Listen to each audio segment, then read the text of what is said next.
Help my mom! They beat her! The child's scream tore through the concrete silence of the parking garage, a desperate cry that would shatter two lives and rebuild them into something unbreakable. In 10 seconds, a former Navy SEAL would face the woman who destroyed his career. In 10 days, they'd uncover a conspiracy worth killing for. In 10 months, they'd prove that the most dangerous weapon isn't a gun. It's the truth. This is the story of Jack Miller and Sophia Grant, two broken souls who learned that sometimes saving someone else is the only way to save yourself. Stay until the end and comment what city you're watching from.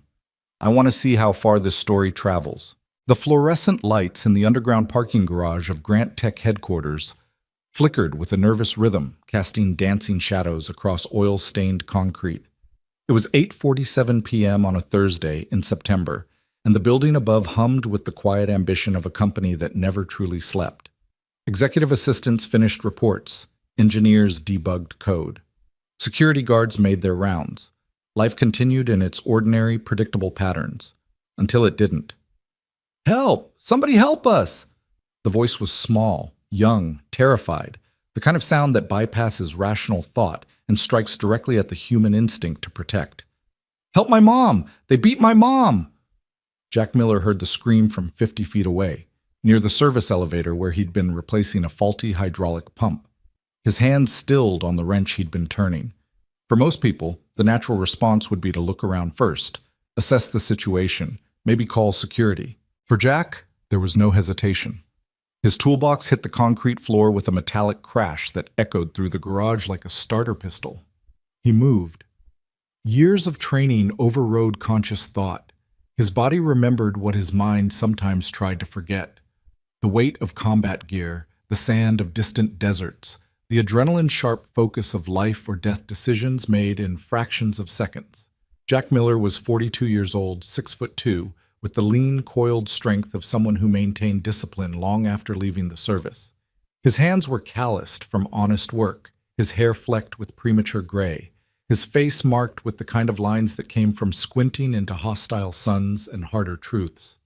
He'd been a Navy SEAL for 12 years before a roadside bomb in Afghanistan ended his military career and began his nightmare. Now he was a mechanic in the building's maintenance department, invisible to the executives who rushed past him to their important meetings, their world-changing deals, their lives that mattered more than his.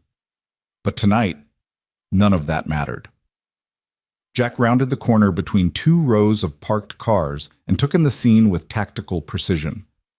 Three men, all roughly 6 feet tall, dressed in dark clothing that wasn't quite professional but wasn't street casual either.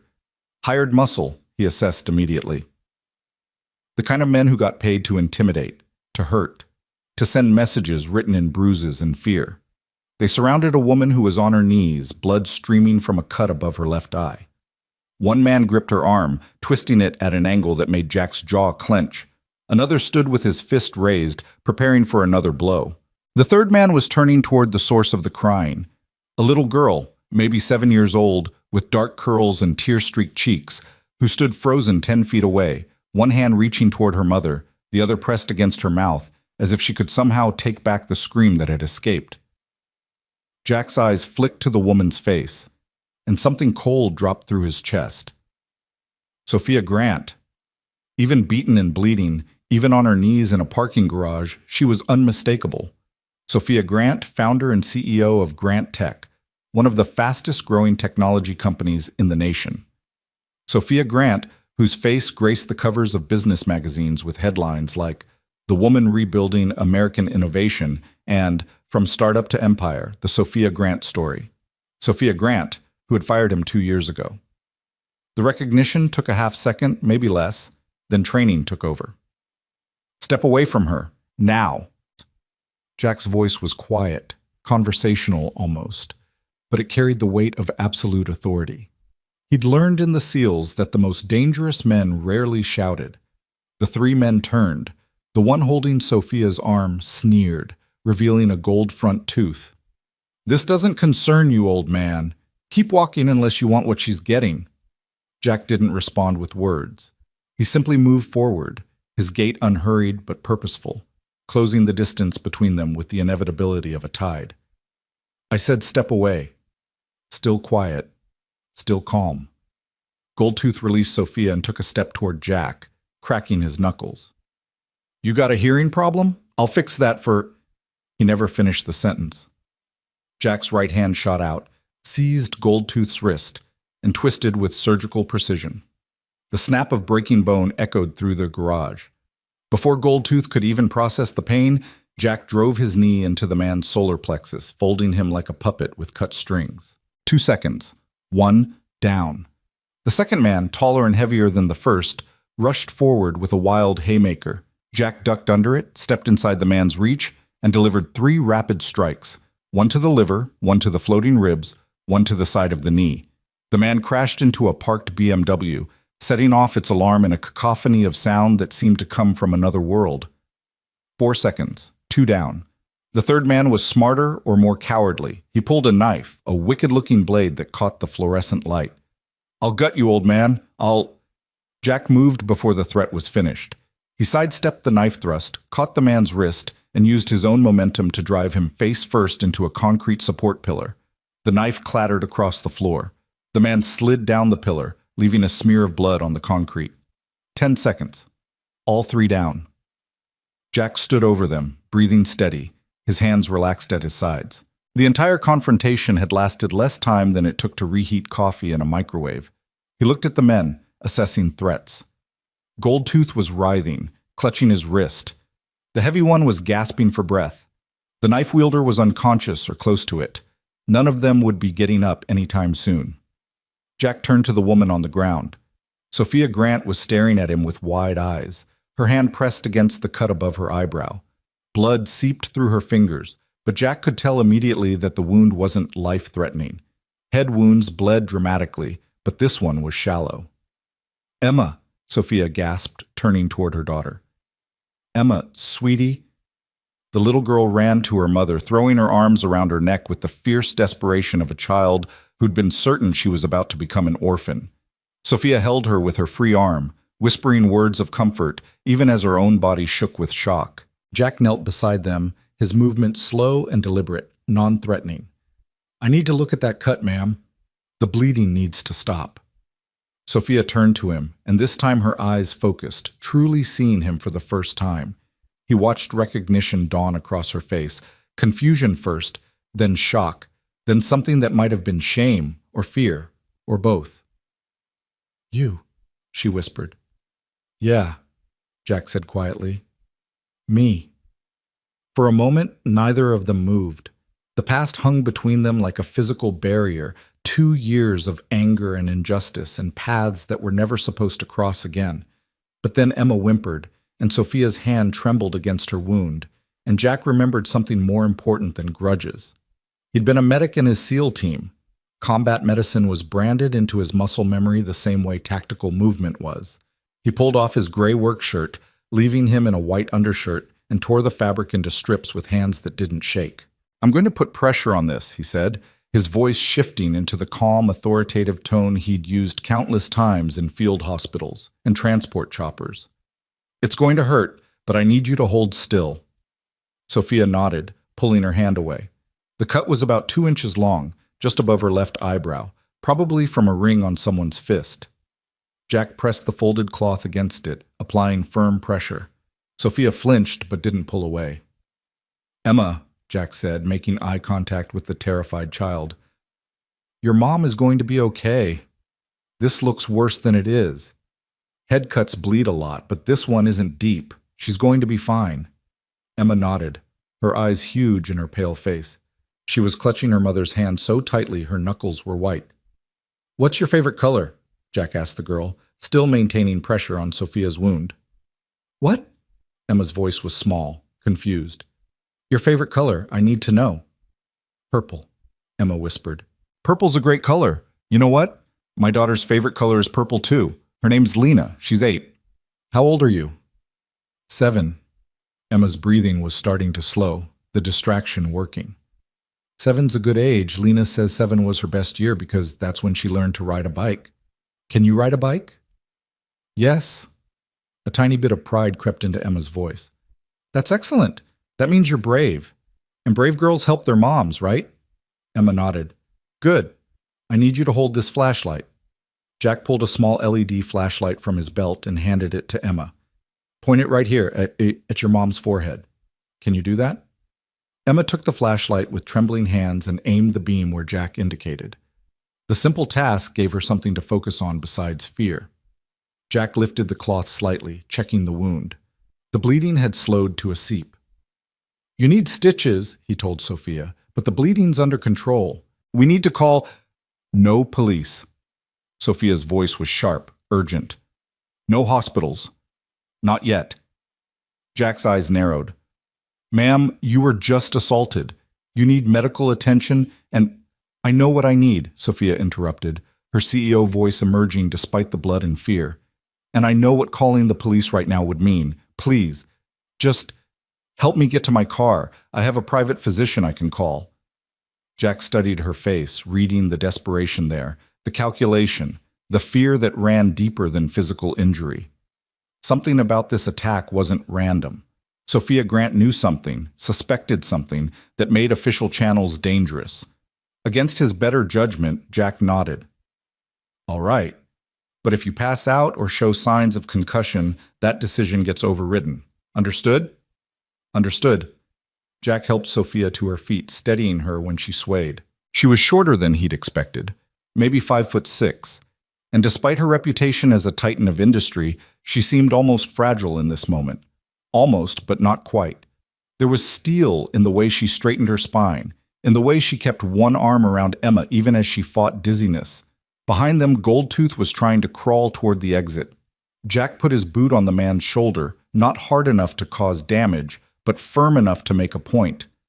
If I see any of you near her again, Jack said quietly, I won't stop at broken bones. Are we clear? Goldtooth nodded frantically. Jack turned back to Sophia. Which car? She pointed to a silver Tesla Model S 3 spaces away. Jack helped her walk to it. Emma pressed against her mother's side like a small, frightened shadow. When they reached the car, Sophia fumbled for her keys with shaking hands. I'll drive, Jack said. It wasn't a question. For a moment he thought she might argue. Sophia Grant was famous for her control, her refusal to delegate important matters, her hands-on leadership style. But then she looked at her blood-covered hands, at her terrified daughter, and nodded. Jack settled Sophia in the passenger seat, then lifted Emma into the back, making sure her seatbelt was secure. The girl was quiet now, shock setting in properly. Jack had seen it before. The way trauma could make a child go silent, retreating into themselves as the brain tried to process what had happened. He slid into the driver's seat. The Tesla's interior was pristine, all smooth leather and touchscreen displays. It smelled like expensive perfume and new car leather. Jack's maintenance uniform left grease stains on the seat, but he couldn't worry about that now. Where am I going? He asked. Sophia gave him an address in the city's most exclusive neighborhood, then immediately pulled out her phone and dialed a number with shaking fingers. Jack heard her speak in clipped, urgent tones. Dr. Matthews, it's Sophia. I need you at my house in 20 minutes. Don't ask questions. Just come. And bring your kit. She hung up and leaned her head back against the headrest, eyes closed, still pressing Jack's makeshift bandage to her forehead. They drove in silence for several blocks, the city sliding past the windows in a blur of lights and late evening traffic. In the back seat, Emma had gone completely quiet, staring at nothing. Finally, Sophia spoke. Why did you help me? Jack kept his eyes on the road. What kind of question is that? A legitimate one. After what happened, after what I did, you had every reason to walk away, to let them finish what they started. That's not who I am, Jack said quietly. No, Sophia agreed, her voice barely above a whisper. It isn't. It never was. Another silence stretched between them, heavy with history. Finally, Jack broke it. Who were they? I don't know their names. But you know who sent them. It wasn't a question. Sophia opened her eyes, turning to look at him. In the passing streetlights, her face was a study in exhaustion and calculation. I have suspicions. Suspicions strong enough to refuse police protection? Suspicions that would be impossible to prove and dangerous to voice publicly. She paused. There are things happening at Grant Tech. Things I've been investigating quietly. Tonight was a message. Jack's hands tightened on the steering wheel. What kind of things? Sophia glanced back at Emma, checking if her daughter was listening. The girl's eyes were closed now, exhaustion or shock pulling her towards sleep. Sophia turned back to Jack, lowering her voice further. Safety violations, covered up, for months, maybe longer. Equipment that should have been flagged and replaced. Inspections that were passed despite obvious failures. I started asking questions 3 weeks ago. Tonight, I got my answer about whether I was onto something real. Jack processed this information. You think someone inside your own company ordered this? I think someone with a lot to lose decided I needed to be frightened into silence. They were wrong. Despite everything, Jack felt a flicker of respect. Beaten, bleeding, terrified for her daughter, and Sophia Grant's first response was defiance. Maybe she'd changed in 2 years, or maybe this was who she'd always been beneath the corporate armor. Why not go to the board? Jack asked. Blow the whistle properly. Because I don't know how deep this goes. I don't know who's compromised. Until I do, the only people I can trust are the ones who have nothing to gain from my silence. She looked at him meaningfully. Jack understood. A mechanic who'd been fired had no stake in Grant Tech's corporate games. An enemy, paradoxically, might be the only ally she could trust. They pulled up to a mansion that would have looked at home in a magazine spread on architectural excellence. 3 stories of modern glass and steel, nestled behind a gate that opened automatically as they approached. The driveway curved through perfectly manicured landscaping toward a house lit up like a beacon. Jack pulled up to the front entrance just as a silver Mercedes arrived behind them. A man in his 60s emerged, carrying a medical bag, Dr. Matthews, presumably. He took one look at Sophia through the windshield and quickened his pace. Jack helped Sophia out of the car, then lifted Emma, who was now fully asleep, from the back seat. The girl weighed almost nothing, all skinny limbs and dark curls. She stirred slightly as Jack carried her, murmuring, "Mommy," in a voice that broke something in his chest. He had a daughter. He knew exactly how precious, how irreplaceable children were. The thought of Lena in Emma's place made his jaw clench with protective fury. Inside, the house was everything Jack expected from a tech CEO worth hundreds of millions. Minimalist furniture that probably cost more than his annual salary, art on the walls that looked like it belonged in museums, floor-to-ceiling windows that offered a panoramic view of the city's glittering skyline. "Upstairs," Sophia directed, leading them to a bedroom that was clearly Emma's. Purple walls, of course. Stuffed animals arranged on a window seat, a telescope pointed at the night sky. Jack laid the girl on her bed, removing her shoes and pulling a blanket over her. She didn't wake. Back downstairs, Dr. Matthews was already examining Sophia's wound in the kitchen, which was larger than Jack's entire apartment. The doctor worked quickly, cleaning the cut, applying a local anesthetic, preparing sutures. "You should file a police report," Dr. Matthews said as he worked, his voice carrying the authority of someone used to being listened to. "This was assault, Sophia." "I'll handle it my way," Sophia replied, wincing as the needle pierced skin. The doctor glanced at Jack, who stood near the doorway, suddenly uncertain of his place in this world of wealth and power. "And you are?" "Jack Miller. I was nearby when it happened."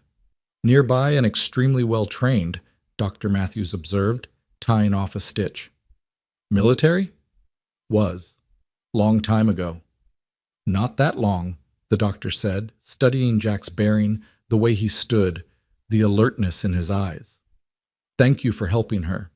Sophia has a remarkable talent for underestimating danger."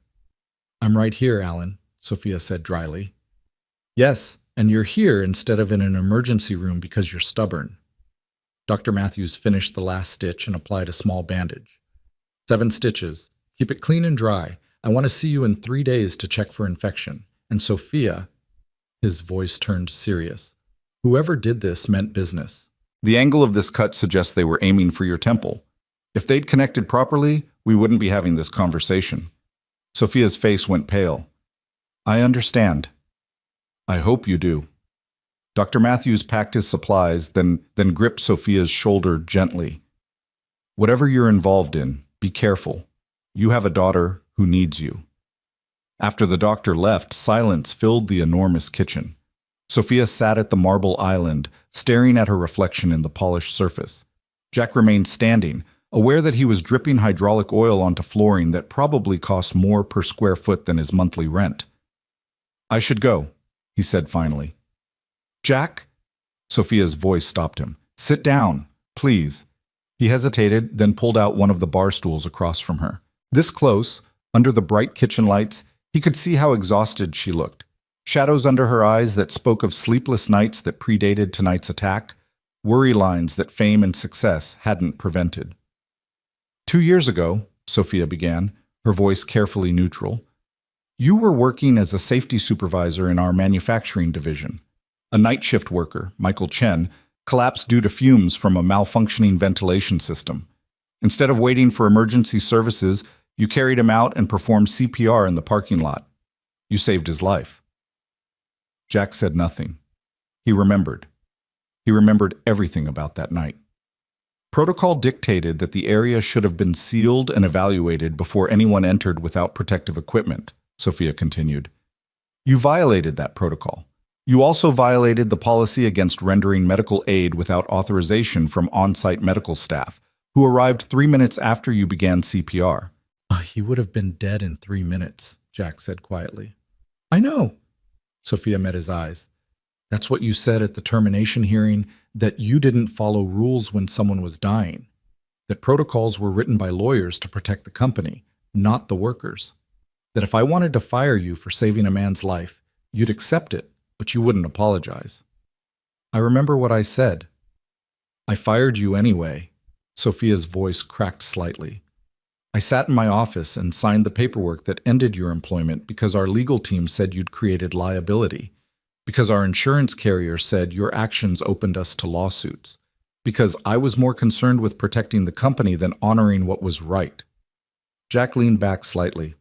"Why are you telling me this?" "Because when I was on my knees in that garage tonight, when I thought those men were going to kill me in front of my daughter, you didn't hesitate.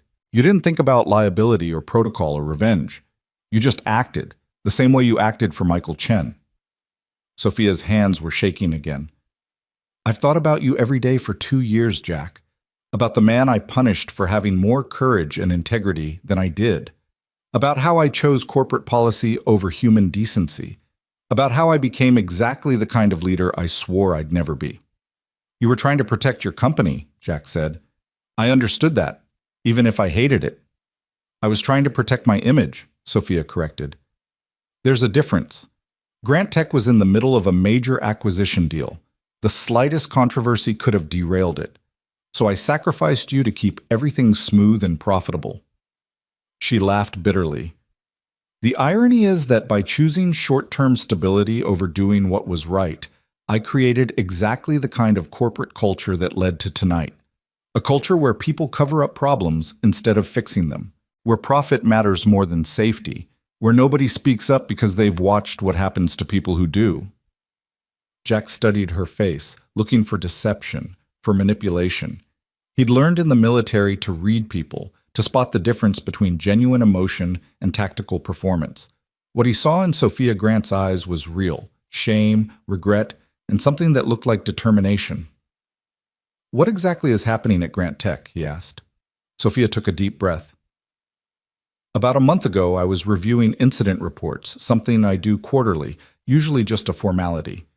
I noticed a pattern: small accidents, nothing catastrophic, but more frequent than they should be. Equipment malfunctions.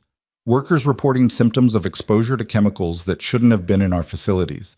I started digging deeper, pulling files that hadn't been flagged for executive review." She stood and walked to a drawer, pulling out a tablet. She tapped the screen a few times, then slid it across the island to Jack. "This is what I found." Jack looked at the documents. Inspection reports that had been altered, safety equipment that was months overdue for replacement, maintenance logs that showed repairs were being deferred or skipped entirely. His jaw tightened as he scrolled through page after page of systematic negligence. "This is criminal," he said quietly. "Yes, and it's been happening for at least 18 months, maybe longer. Someone with high-level access has been systematically covering up safety issues, falsifying reports, and bribing inspectors. Every time a real problem was flagged, it got buried." "Who?" Sophia's face hardened. Charles Reynolds, my vice president of operations. He's been with Grant Tech since the beginning. I trusted him completely. He has access to everything, reports, systems, personnel files, and he has the most to lose if these safety violations come to light. He approved the acquisition deal I mentioned. He signed off on the integration plans. If it comes out that he knew about these problems and covered them up, he's facing criminal charges, and the company could be liable for hundreds of millions in damages. So he sent those men to intimidate you into silence. Or worse, I don't think they were just supposed to scare me, Jack. I think they were supposed to make sure I never asked another question. The only reason I'm alive is because Emma screamed. Sophia's voice broke. My 7-year-old daughter saved my life by being brave enough to ask for help. Jack pushed the tablet back across the island. You need to go to the authorities, the SEC, the FBI, whoever handles corporate crimes. Tonight proved how dangerous this is. With what evidence? Everything on that tablet was accessed through my personal credentials. Reynolds will claim I'm fabricating data to cover up my own mismanagement. He'll say I'm unstable, paranoid, looking for scapegoats. It'll be my word against his, and he has the backing of half the board. Then you need protection, private security, bodyguards, which he'll interpret as me preparing to go public. He'll accelerate whatever plans he has. No, what I need is proof that can't be dismissed, documentation that shows his direct involvement, testimony from people who saw him give orders to cover things up, the kind of evidence that makes a criminal case airtight. Jack saw where this was going. You want to investigate, secretly. I want to find the truth before anyone else gets hurt, and I want to make sure that when I do go public, Reynolds can't wiggle out of consequences. Sophia leaned forward. I can access files, but I can't interpret technical data the way someone with your background could. I can ask questions, but I can't spot the patterns that would be obvious to someone who's actually worked in manufacturing and safety. I need help, Jack. I need someone who understands systems and protocols, who can look at these reports and tell me exactly how bad this is. You need an expert witness. I need someone I can trust. Someone who has no reason to protect Grant Tech's reputation or Reynolds' career. Someone who's already proven they'll do the right thing even when it costs them everything. Jack stood up, pacing to the window. Outside, the city spread out in a grid of lights, millions of people going about their lives, unaware of the corruption being discussed in this kitchen. He thought about his daughter, Lena, asleep in their small apartment across town. He thought about the life he'd built after the Navy, after Afghanistan, after Grant Tech, a quiet life, simple and safe. Sophia was offering him a chance to walk back into danger, to involve himself in corporate espionage and criminal conspiracies, to paint a target on his back by helping the woman who'd once fired him. Every logical, tactical part of his brain screamed at him to refuse. But then he remembered the files on that tablet.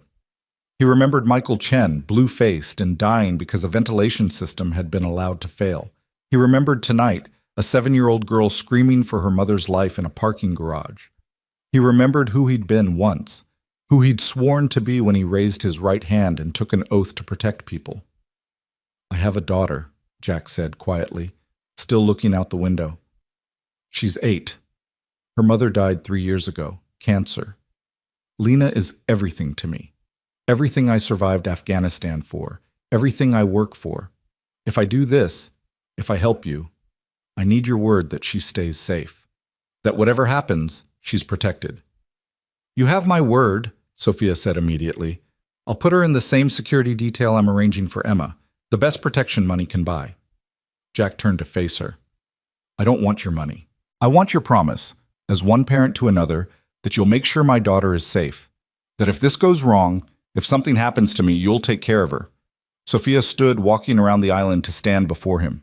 She was a foot shorter, battered and bandaged, still wearing clothes stained with her own blood. But there was nothing weak in her eyes as she extended her hand.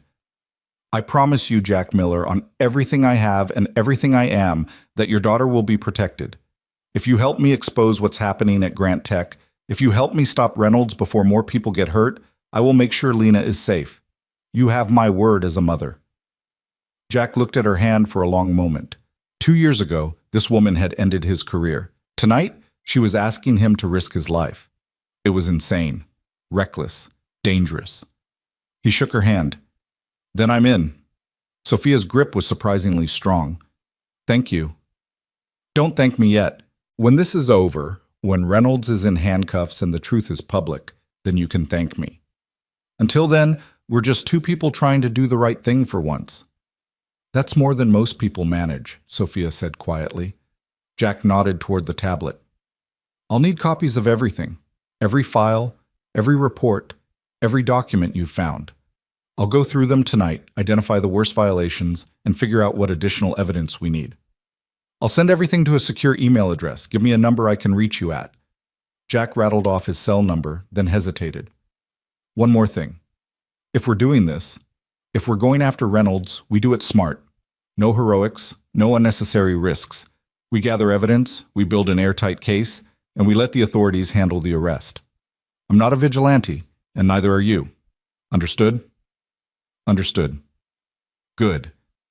Jack moved toward the door, suddenly aware of how exhausted he was. The adrenaline was wearing off, leaving behind the familiar ache of old injuries and older sorrows. Get some sleep. Keep Emma home from school tomorrow. And Sophia, he turned back. Check your security system. Make sure it's actually secure, not just connected to Grant Tech's network. If Reynolds has the access you think he does, he might be monitoring you already. Sophia's face paled. I hadn't thought of that. That's why you need me. Jack managed a tired smile. I'll be in touch tomorrow. Until then, trust no one from the company. No assistants, no security guards, nobody. You never know who's on his payroll. He left her standing in that enormous kitchen, walked back out to the Tesla, and realized he'd driven her car here. His truck was still back at Grant Tech, parked in the maintenance bay where he'd abandoned it to respond to a child's scream. Sophia appeared in the doorway. Keep the car tonight. I'll have someone drive your truck to your address tomorrow. You don't know my address. Jack, I fired you. Of course I know your address. It's in your personnel file. Despite everything, Jack almost laughed. Right. Okay, I'll bring this back tomorrow. Take your time. I have others. Of course she did. Jack drove through the empty streets toward his neighborhood, his mind already working through what he'd seen in those files. Safety violations, covered-up accidents, falsified reports. It added up to something catastrophic waiting to happen, not just financial liability, but real danger to real people. Workers who trusted their employer to keep them safe. Families who depended on those workers coming home alive. People like Michael Chen, whose only crime had been showing up for his shift the night a ventilation system failed. People like Jack himself, whose only crime had been caring more about saving a life than following protocol. His phone buzzed. A text from an unknown number. Everything's attached. Thank you for not walking away. Jack pulled into his apartment complex. A modest building in a working-class neighborhood where mechanics and teachers and nurses lived, where kids played in the courtyard and nobody asked questions about the past. Home. He climbed the stairs to his second-floor unit and unlocked the door as quietly as possible. Inside, the apartment was dark except for a nightlight in the hallway. Jack could see his daughter's bedroom door, slightly ajar the way she liked it, so she could hear him when he came home from late shifts. He walked to her doorway and looked in. Lena was asleep, her dark hair spread across the pillow, one arm wrapped around a stuffed penguin she'd had since she was 3.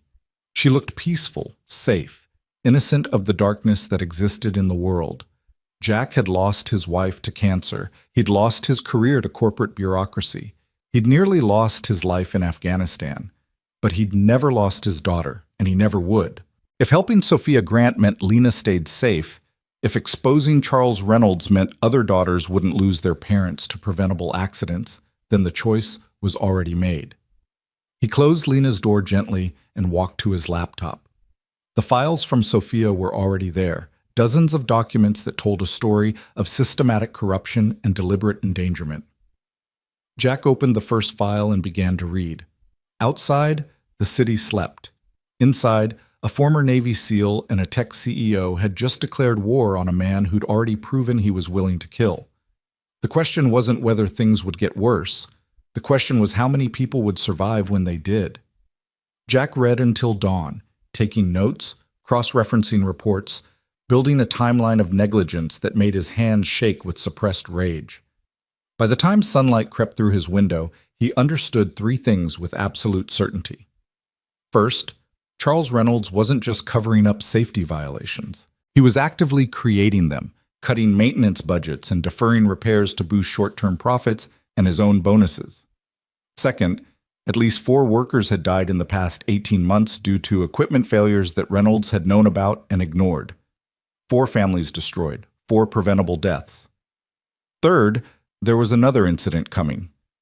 The pattern in the data was clear. Failures were accelerating, clustering around specific equipment that was overdue for replacement by more than a year. Something was going to break catastrophically, and soon. Jack sent a text to Sophia's number. "We need to meet. Today. This is worse than you know." The reply came immediately despite the early hour. Grant Park. North Bench by the fountain, 10 a.m. Come alone. Jack checked the time, 7:30 a.m. He had 2.5 hours to get Lena ready for school, drop her off, and make it to the park. He stood, joints protesting the night spent hunched over a laptop, and walked to his daughter's room. Time to tell her that her dad was about to do something dangerous. Time to hope that this time, doing the right thing wouldn't cost him everything. Time to remember that some fights were worth having, even when you knew they'd leave scars. Jack opened Lena's door and smiled as she stirred, mumbling something about pancakes in her sleep. Whatever came next, whatever dangers waited in the shadows of corporate corruption and desperate men, this moment was real, pure, worth fighting for. He'd been a SEAL. He'd been a safety supervisor. He'd been a mechanic. Now he was going to be something else. The man who made sure Charles Reynolds answered for what he'd done. And nothing, not threats, not violence, not the entire weight of Grant Tech's corporate machinery, was going to stop him. The war had begun. Lena was halfway through her chocolate chip pancakes when she noticed something different about her father. Jack stood at the kitchen counter, pouring coffee with the same practiced movements he made every morning, but his shoulders carried a tension that hadn't been there yesterday.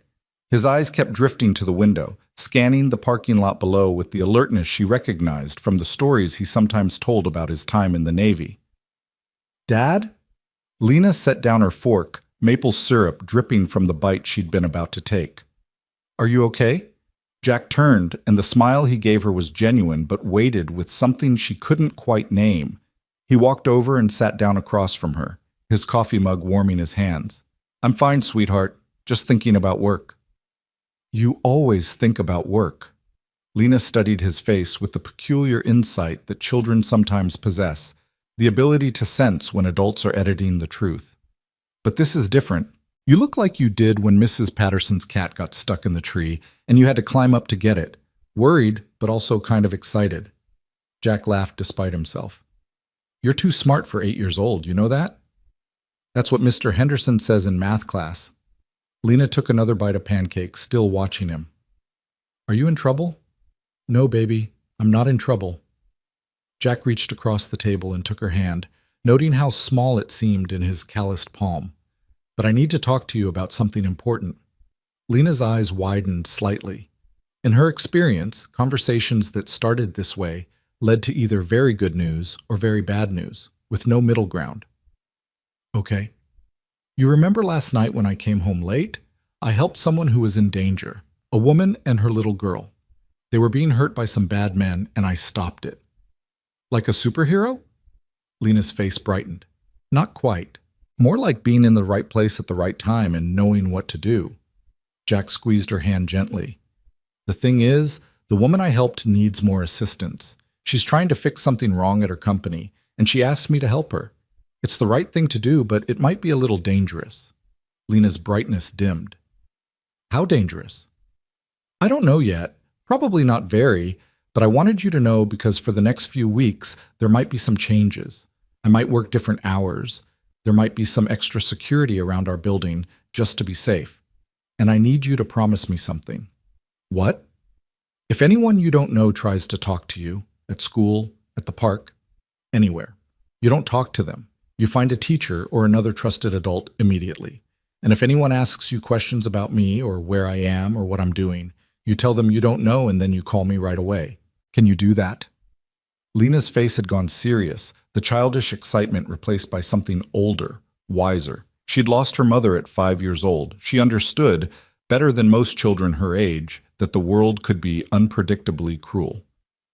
"Is this like Afghanistan? Like when you were a SEAL and you had to do dangerous things to protect people? Jack's throat tightened. He'd told Lena sanitized stories about his service, carefully edited to remove the blood and terror and loss.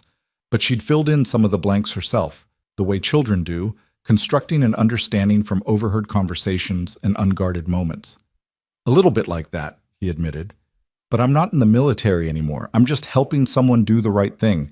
And I promise you, I'm going to be careful. I'm going to come home every single day. You believe me? Lena nodded slowly. I believe you, but Dad, you have to promise me something too. What's that? You have to promise that if it gets too dangerous, if the bad people try to hurt you, you'll stop. You'll walk away. Because Mom's already gone and you're all I have left and I can't. Her voice cracked, tears suddenly spilling down her cheeks. I can't lose you too. Jack was around the table in an instant, pulling his daughter into his arms, feeling her small body shake with sobs against his chest. This was the fear she carried, he realized. The terror that lived beneath her smiles and her homework and her normal 8-year-old concerns. The knowledge that people you loved could disappear, that safety was an illusion, that tomorrow was never guaranteed. Listen to me. Jack pulled back slightly, tilting Lena's chin up so she had to look at him. I am not going anywhere. I survived a war. I survived an explosion that should have killed me. I survived losing your mom. I'm tough, Lena. Tougher than those bad men. Tougher than whatever challenges come. And you know why? Lena shook her head, tears still streaming. Because I have you. Because every single morning I wake up and see your face and remember why I fought so hard to come home from Afghanistan. You are my reason for everything, and I would never ever take unnecessary risks that might take me away from you. So yes, I promise. If this gets too dangerous, I'll walk away. Deal? Lena wiped her eyes with the back of her hand. Deal. They finished breakfast in comfortable silence, the kind that only exists between people who've weathered storms together.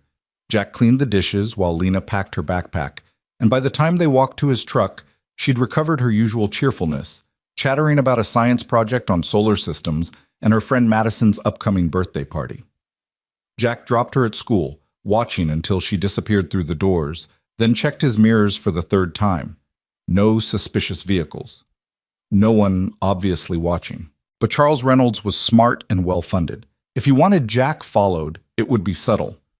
Grant Park at 9:45 was exactly what you'd expect from a city park on a weekday morning, joggers completing their circuits, elderly couples feeding pigeons, a few homeless individuals sleeping on benches in the autumn sunshine. Jack arrived early, took a position near the north fountain where he could watch approaches from 3 directions, and waited. Sophia appeared at precisely 10 o'clock, walking alone in jeans and a loose sweater, her hair hidden under a baseball cap, large sunglasses covering half her face. The bandage on her forehead was smaller today, less conspicuous. She looked like any other professional taking a break from her office, not a CEO worth hundreds of millions. She sat down beside him, both of them facing the fountain, not looking at each other directly. The posture of 2 strangers sharing a public bench. You weren't followed? Jack asked quietly. I took 3 different cars and 4 detours. If anyone tracked that, they deserve to find me. Sophia pulled out her phone, ostensibly checking messages. You said this was worse than I knew. 4 people are dead, Sophia. Not injured, not hospitalized, dead. And Reynolds knew the equipment that killed them was faulty. He watched her freeze, her fingers stopping their movement across the screen. 4. I only found records of 2 accidents. Because the other 2 were classified as unrelated incidents. One was ruled a heart attack, a 52-year-old man who collapsed during his shift. Except the autopsy showed elevated levels of carbon monoxide in his blood. The ventilation system in his sector had been flagged for replacement 8 months earlier. Reynolds deferred it. Jack's voice was flat, controlled, but anger simmered beneath. The other was listed as a vehicle accident. Night shift supervisor driving home after work crashed into a barrier, except his brake lines had corroded due to exposure to industrial solvents that shouldn't have been present in the parking area. Those solvents were the result of a storage leak that was reported and ignored. Sophia's hand had gone to her mouth. Oh my God. There's more. I ran the maintenance projections based on the data you sent me. There's a hydraulic press in Building C that's operating at 130% of its rated pressure capacity. The relief valves are shot. The emergency shutoffs haven't been tested in 14 months. Reynolds signed off on a work order to replace the whole system, then canceled it 6 weeks later to reassess budget priorities. What happens if that press fails? Catastrophic pressure release. Anyone within 20 feet gets hit with hydraulic fluid at temperatures exceeding 400 degrees and pressures that can punch through steel. It would be like detonating a bomb. Jack finally turned to look at her. That press operates during second shift. 40 people work in Building C during second shift. 40, Sophia. Sophia was shaking, not dramatically, but enough that Jack could see the tremor in her hands, the slight movement of her shoulders. When? When is this going to happen? I can't predict exactly. Could be today. Could be 3 months from now. But the failure rate is accelerating. Every day that equipment runs, the probability increases exponentially. Then we shut it down, right now. I'll call the plant manager and tip off Reynolds that you're onto him, Jack interrupted. He'll know you've been digging into maintenance records. He'll accelerate whatever plans he has, cover his tracks better, maybe come at you harder than he did in that parking garage. We need to be smarter than that. Sophia turned to face him fully. Jack, we're talking about 40 lives. I can't let those people go to work today knowing that equipment might kill them just to protect an investigation. I'm not suggesting we do nothing. I'm suggesting we do it carefully. Jack pulled out his own phone, showing her a document he'd prepared. I've drafted an anonymous OSHA complaint. It's detailed enough to force an inspection, but vague enough about the source. We submit this. OSHA shows up for a surprise inspection tomorrow or the next day. They red tag that press and anything else that's critically unsafe. Work stops until repairs are made. Reynolds will know it was me. He'll suspect, but he won't know for sure. It could be a disgruntled worker, a union rep, a night janitor who saw something. There are 1,000 people who have access to that building. He can't come after all of them. Jack met her eyes. This buys us time. OSHA inspects, flags the violations, and while Reynolds is scrambling to manage that crisis, we dig deeper. We find the evidence that proves he didn't just neglect maintenance. He deliberately covered up known hazards. That's the difference between civil liability and criminal charges. Sophia was quiet for a long moment, weighing the variables, calculating the risks. Finally, she nodded. Submit the complaint, but I want hourly updates on the inspection status. And if OSHA doesn't move fast enough, I'm pulling the fire alarm in Building C myself if I have to. Fair enough. Jack pocketed his phone. Now tell me about Reynolds. I need to understand who we're dealing with. What makes him tick? What his weaknesses are? Where his loyalty ends? Sophia leaned back against the bench, her face tilted toward the sun, eyes hidden behind dark glasses. To anyone watching, she looked relaxed. Jack knew better. Charles Reynolds joined Grant Tech when we were still operating out of a garage, she began. I had the vision, the technical knowledge, but Charles had operational experience. He'd been COO at 2 other tech companies, both successful exits. He was older, seasoned, and he believed in what we were building, or at least I thought he did. Money talks louder than vision, Jack observed. Always. We went public 5 years ago. Charles's stock options made him wealthy overnight. Not as wealthy as me, but enough that he should never have to work again. Except wealth has a funny way of changing people. It's never enough. There's always someone richer, always another milestone to hit. So he started cutting corners to boost profits. I think it was more gradual than that. A deferred maintenance cycle here, a delayed equipment replacement there. Small decisions that saved money in the short term. Each one probably seemed reasonable in isolation, but they accumulated. And at some point, Charles crossed a line from optimization to negligence. When the first accident happened, the one I knew about, the machine operator who lost 3 fingers, I wanted to do a complete safety review. Charles convinced me it was an isolated incident, that the worker had violated protocol. I trusted him. And the second accident? Sophia's jaw clenched. Same story. Isolated incident. Worker error. Bad luck. Charles was very good at making me feel like I was overreacting, like implementing stricter safety measures would slow production and hurt competitiveness. And I believed him because I wanted to believe him. Because questioning Charles meant questioning my own judgment and making him VP. It meant admitting I'd been blind. You weren't blind, Jack said. You were busy running a company. You delegated operations to someone you trusted. That's not a character flaw. It is when people die because of it. Sophia's voice was sharp with self-recrimination. I saw the budget reports. I approved the deferrals, the cuts. Maybe I didn't understand the technical implications, but I knew we were spending less on maintenance. I knew equipment was aging. I should have asked harder questions. Should have doesn't matter now. What matters is what you do next. Sophia pulled off her sunglasses, looking at him directly. Her eyes were red-rimmed, exhausted. What if we can't prove it? What if Charles has covered his tracks too well? What if he walks away from this? Then we make sure the safety issues get fixed anyway, Jack said. We make sure no one else dies in your facilities. We make sure every piece of equipment is inspected and repaired. That's the baseline, Sophia. Justice for what Charles did is important, but preventing future deaths is essential. You sound like a SEAL. Former SEAL. But yeah, some things stick. Mission first. Protect the innocent. Win at all costs, but never at the cost of your integrity. A jogger passed their bench, earbuds in, oblivious to the conversation happening in plain sight. Sophia watched him disappear down the path before speaking again. There's something else. Something I haven't told you.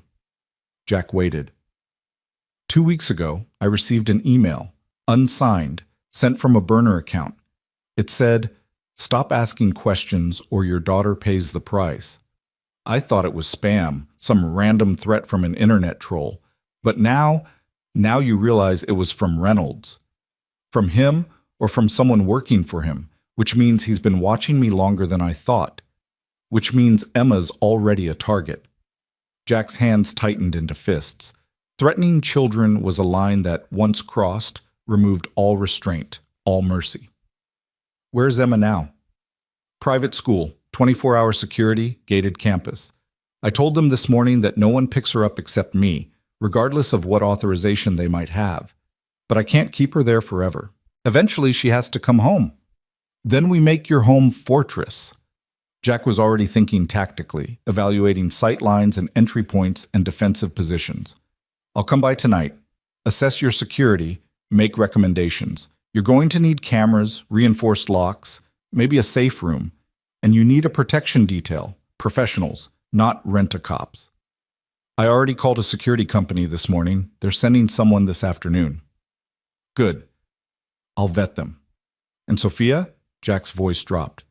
If Reynolds or anyone working for him comes near Emma, I will end it, permanently. You need to know that about me.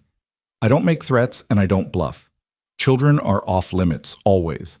The men who violate that rule don't get arrested. They get buried. Sophia should have been shocked, should have protested the casual promise of violence. Instead, she simply nodded. Thank you. They sat in silence for a moment, two parents united by the primal need to protect their children from monsters who wore business suits and sat in boardrooms. Finally, Jack stood. I need to get back to work. If I'm not there for my shift, someone might notice. As far as anyone at Grant Tech knows, I'm just a mechanic who happened to be in the right place last night. What do I do? Go to your office, act normal. Don't change your routine dramatically. But Sophia, trust no one. Not your assistant, not your head of security, not your oldest friend on the board. Reynolds has had months to position his pieces. We don't know who's compromised. That's a lonely way to live. Jack gave her a sad smile. Yeah, it is. But lonely is better than dead. He walked away, taking a different path than the one he'd arrived on, checking reflections in car windows and storefront glass for followers. Sophia waited 5 minutes before leaving in the opposite direction. Two strangers who'd shared a bench and nothing more. Jack drove to Grant Tech's corporate campus, badged in through the maintenance entrance, and changed into his work uniform in the locker room. The other mechanics were already on their shifts, their voices echoing through the concrete hallways as they discussed football scores and weekend plans. Normal conversations. Normal lives. They had no idea that the building they maintained was a crime scene, that the executives who ignored them in the hallways were potentially murderers. Jack grabbed his tool cart and headed to Building C. The manufacturing floor was exactly as he remembered from the files. A vast space filled with heavy machinery, the air thick with the smell of metal and lubricant and ozone. Workers in safety vests moved between stations, their conversations drowned by the rhythmic thunder of presses and lathes and assembly equipment. The hydraulic press Sophia had asked about stood in the northeast corner, a massive piece of industrial equipment that looked like it belonged in a different era. Jack approached it casually, checking the maintenance tag on its side. Last inspection, 14 months ago. Last service, 18 months. The relief valves should have been replaced at 12 months. The hydraulic line should have been inspected every 6 months. He crouched down, ostensibly checking a connection point, but really examining the seals. They were brittle, cracking at the edges. The pressure gauge on the side read well into the red zone. Every time this press cycled, it was playing Russian roulette with physics. "Can I help you?" Jack turned. A floor supervisor stood behind him, clipboard in hand, expression suspicious. The man's name tag read Morrison. "Just routine inspection," Jack said, standing and wiping his hands on his coveralls. "Maintenance request came through." Morrison frowned. "I didn't authorize any maintenance requests." "Must have come from upstairs then." Jack kept his expression neutral, bored even. Just another mechanic following orders. "You want me to skip it?" No. If it came from upstairs, do it, but I need paperwork for my records." "I'll have the office send you a copy." Jack made a show of examining the press more thoroughly, taking notes on a tablet. "When's the last time you had pressure fluctuations on this unit?" "Couple weeks ago. We reported it, but nothing got fixed. You here to fix it?" "Just assessing right now. Might need parts." Jack tapped the pressure gauge. "You should red tag this until it's serviced. It's running hot." Morrison laughed, not unkindly. "Red tag this? You know how far behind we are on production? I red tag this press and we miss our quotas. And then I'm explaining to Reynolds why we shut down over a gauge that's probably just miscalibrated. Or it's accurate and this thing is about to catastrophically fail." "Not my call, buddy. You want it shut down? You take it up with management." Morrison walked away, already dismissing the conversation from his mind. Jack stared at the press, doing calculations in his head. Pressure, temperature, metal fatigue, statistical failure rates. The numbers weren't good. This equipment was a ticking bomb, and everyone was too worried about production quotas to hear it ticking. He pulled out his phone and texted Sophia. "Building C press is worse than the paperwork showed. Needs immediate shutdown. Hours, not days." Her response came 30 seconds later. "Submitting OSHA complaint now." "How many hours?" Jack looked at the gauge again, at the brittle seals, at the workers moving around the press with casual disregard for the danger they were in. "Impossible to say for certain. But I wouldn't work this floor tomorrow." "Understood." Jack finished his inspection, documenting everything with photos and notes that would never appear in any official report. Then he moved on to his other assigned tasks, playing the role of mechanic, all while planning what would come next. The afternoon crawled by with excruciating normalcy. Jack repaired a conveyor belt, replaced a faulty motor, helped a younger mechanic diagnose a wiring problem. He ate lunch in the break room, listening to conversations about football and divorces and someone's new truck. He smiled at appropriate moments, grunted agreement when expected, and all the while his mind was elsewhere, cataloging security weaknesses, planning contingencies, considering what Charles Reynolds would do when OSHA showed up. At 3 p.m., his phone buzzed with a text from an unknown number. "This is Alan Matthews. Sophia asked me to check on her friend's daughter. I have an opening at 4:30 if you'd like to bring Lena in for a wellness visit. Complimentary." Jack stared at the message, understanding its subtext. Sophia was making sure Lena was looked after, kept safe, given access to medical care without questions or paperwork that could be traced. It was a generous gesture and a tactical one. Matthews could document Lena's health, establishing a baseline in case anything happened. He texted back, "I'll be there, thank you." Jack left work at 3:30, picked up Lena from school, and drove to Dr. Matthews' private practice in the medical district. The office was exactly what Jack expected. Tasteful art on the walls, comfortable furniture, the kind of place where people with money came for health care that didn't involve insurance forms or waiting rooms full of sick people. Matthews greeted them personally, shaking Lena's hand with the gentle formality of someone who respected children. "You must be Lena. Your father tells me you're quite the scientist." Lena beamed. "I'm doing a project on Jupiter. Did you know it has 79 moons?" I did not know that. That's fascinating. Matthews led them to an examination room. Why don't we make sure you're healthy enough to explore Jupiter someday? The examination was thorough. Height, weight, reflexes, hearing, vision. Matthews asked questions about school and diet and sleep, all while making Lena laugh with terrible jokes about astronauts and planets.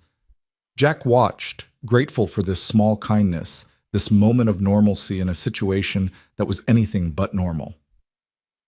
When the exam was finished, Matthews pulled Jack aside while Lena looked at anatomical posters in the hallway. She's perfectly healthy, strong, bright, well-adjusted. You're doing a good job with her. Thanks to people like you, Jack said, and Sophia. She didn't have to do this. Sophia is trying to make amends for a lot of things. Matthew's voice was kind but firm. Whatever you two are planning, whatever you're investigating, be careful. The men who beat her in that garage weren't amateurs. They knew what they were doing. If they come back, they won't get close enough. Jack's voice carried absolute conviction. Not to her, not to Emma, not to Lena. I fought wars, Doctor. This is just another kind of combat. Matthews studied Jack's face for a long moment. I believe you. But remember, wars have casualties. Sometimes the people fighting them forget that winning doesn't matter if you lose everything in the process. Jack didn't have an answer for that. They left the medical building as the sun was beginning its descent toward the horizon, painting the sky in shades of amber and rose. Lena chattered about Dr. Matthews and his funny jokes, about how he'd let her listen to her own heartbeat through the stethoscope, about the lollipop she'd been given on the way out. Dad? She asked as they drove home. Is Dr. Matthews the friend you're helping? The woman with the daughter? He's her doctor. But yes, she's the friend. What's her daughter's name? Emma. She's 7, a year younger than you. Lena was quiet for a moment, processing. Is she okay? After the bad men hurt her mom? She's scared, but she's brave like you. Maybe she could come over sometime. We could work on my Jupiter project together. It might help her feel better. Jack's throat tightened with emotion. His daughter, in the middle of fear and uncertainty, thinking about how to help another child feel safe. That's a wonderful idea, sweetheart. I'll ask her mom. That evening, after Lena was in bed, Jack drove to Sophia's mansion. This time he arrived in his own truck, parking in the circular driveway beside 2 unmarked SUVs that screamed private security. Sophia answered the door herself, still wearing business attire but looking somehow diminished, smaller, as if the weight of the day had physically compressed her. They're here, she said, gesturing to the SUVs. 4 guards working in shifts, former Secret Service, according to their credentials. I'll verify that. Jack stepped inside. Where are they positioned? 2 at the front, rotating, 1 monitoring the security feeds, 1 with Emma. Show me the security room. Sophia led him through the mansion to a room that had probably been a home office before being converted into a surveillance center. Monitors showed feeds from a dozen cameras covering every approach to the house. A guard sat at the console, early 50s, military bearing, alert eyes that tracked Jack's entrance with professional assessment.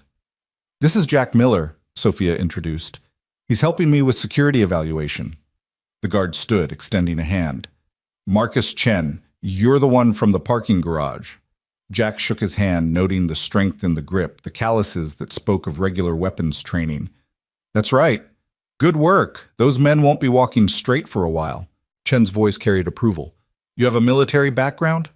Navy, Special Operations. You? Marine Corps, Force Recon. 20 years. Chen gestured to the monitors. I've been reviewing the property. Good sight lines, solid perimeter, but the landscaping creates blind spots near the west wall. I'd recommend cutting back the trees there, adding motion sensors. Jack studied the feeds, his tactical mind cataloging vulnerabilities. Chen was right about the blind spots, but there were other issues too. The cameras covered approaches, but not fallback positions. Escape routes weren't clearly marked, and there was no redundancy in the power systems. How long can this system run on battery backup if someone cuts your power? Jack asked. 4 hours according to the specs. Not enough. You need at least 12, preferably 24, and you need a generator on site tested weekly. The control room should have steel-reinforced doors and a secondary exit. Right now, if someone breaches that door, you're trapped. Chen pulled out a notepad, scribbling notes. You're thinking like someone expecting a siege. I'm thinking like someone who's seen how fast things can go wrong. Jack pointed to one of the monitors showing Emma's room. The child's room needs additional hardening, reinforced window glass, a panic button directly wired to a monitoring station, and a secondary lock on the inside of the door that only she can open. Sophia had been listening silently. You really think someone would come into my home, into my daughter's room? I think Charles Reynolds has already proven he's willing to hurt you to protect his secrets. Your daughter is leverage. The question isn't whether he'd use her, it's when. Jack turned to face Sophia directly. You need to prepare for the worst-case scenario, which means treating your home like a stronghold and your daughter like a protectee. She's 7 years old, Jack. I can't turn her life into a military installation. You can make her feel safe while being safe. Chen, your team, are they armed? Concealed carry? Yes. Licensed in this state. Good. Rules of engagement? Threat assessment, graduated response, lethal force authorized if imminent danger to the protectee or dependents. Jack nodded approval. Establish a safe word with Emma. Something she'd never say by accident. If she uses that word, your team converges on her location immediately, no questions asked. And Sophia, you need to practice lockdown procedures with her. Make it a game if you have to, but she needs to know what to do if something happens. Sophia sank into a chair, her face in her hands. This is insane. A week ago, I was worried about quarterly earnings. Now I'm discussing lethal force protocols and safe words with my 7-year-old. I know. Jack crouched beside her chair, his voice gentling. I know this is overwhelming. But we're doing everything we can to make sure you and Emma stay safe. The security, the preparations, the precautions, they're not because something bad will definitely happen. They're insurance. Most likely, Reynolds won't escalate.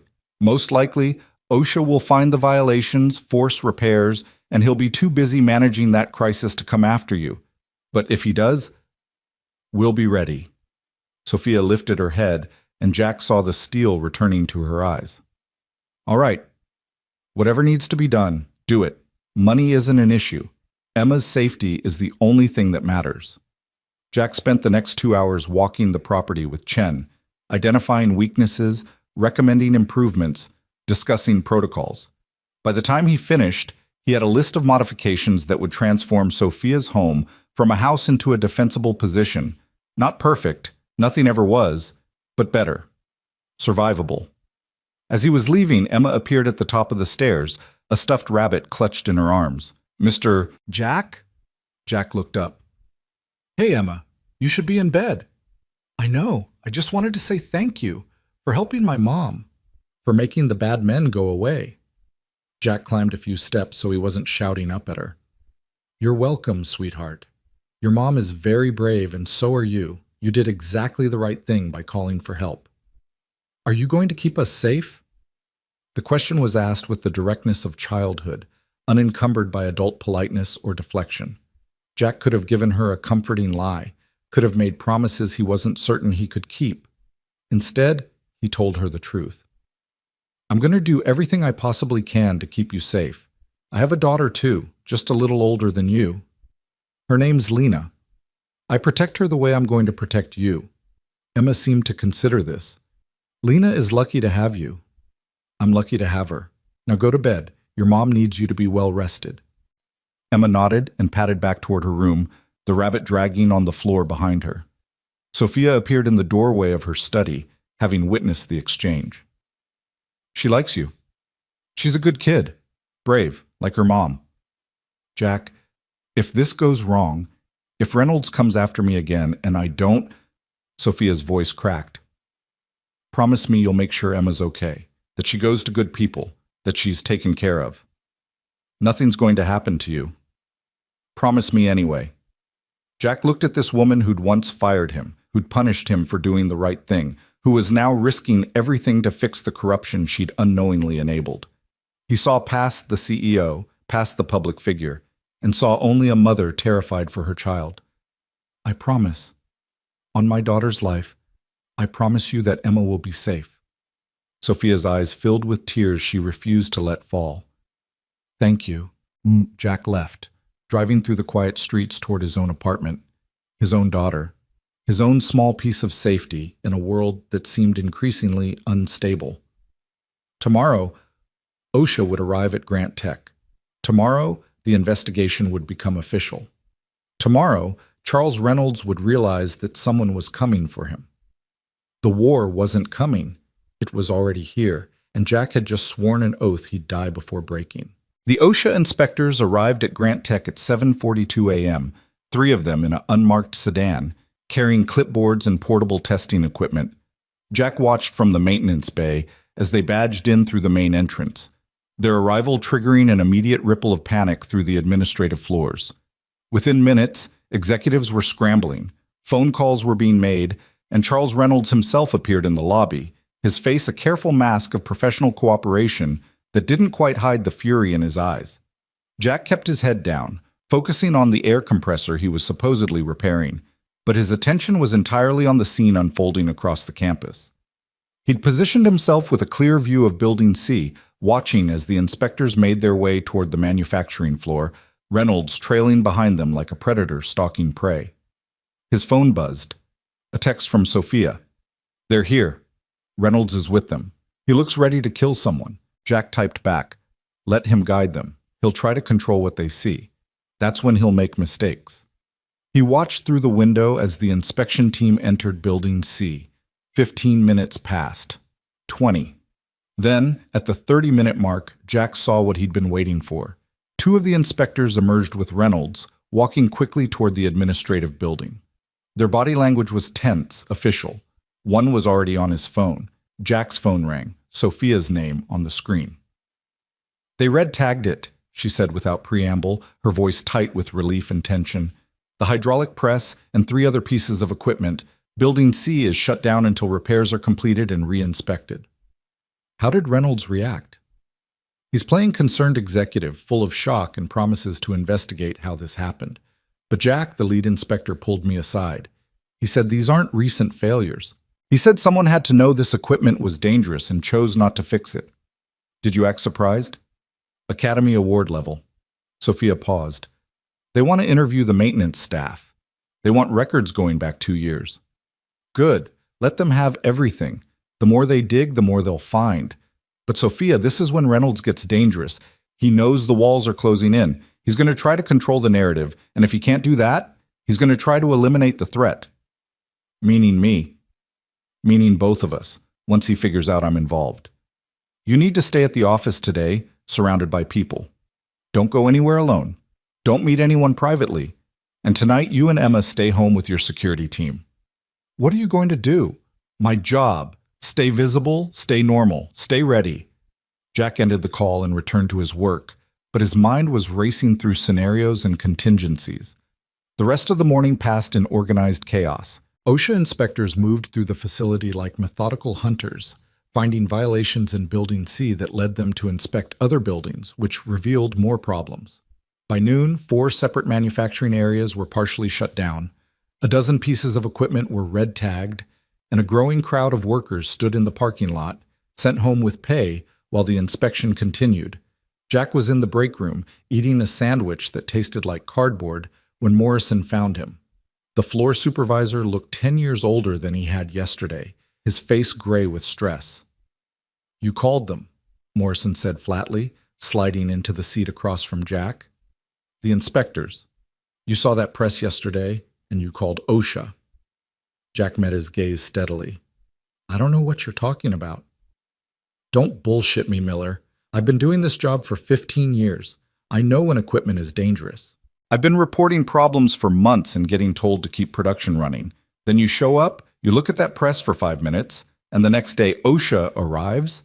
Morrison leaned forward. "I'm not angry. I'm grateful. That press would have killed someone. Probably me, since I'm on the floor 12 hours a day.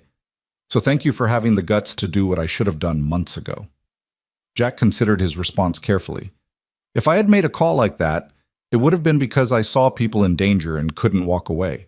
Same reason I became a SEAL. Same reason I pulled Michael Chen out of that building 2 years ago instead of waiting for the hazmat team." Morrison's eyes widened slightly. "You're that Miller, the one who got fired for saving Chen's life." That's me. Then Reynolds better watch his back, because if you're half as stubborn as the stories say, he's about to have a very bad time. Morrison stood, extended his hand. Whatever you need, whenever you need it, you call me. I owe you one. Hell, 40 people in Building C owe you their lives. They shook hands, and Morrison left. Jack sat alone, thinking about debts and obligations and the strange mathematics of right and wrong. He'd broken protocol 2 years ago and lost his job. He'd broken protocol again yesterday and might have just saved 40 lives. The outcomes were identical. He'd chosen human life over corporate rules, but the consequences were wildly different. Maybe that was what integrity looked like in practice. Not grand gestures or perfect choices, but the willingness to do the right thing even when the punishment was guaranteed. His phone buzzed again. This time it was a number he didn't recognize. He answered cautiously.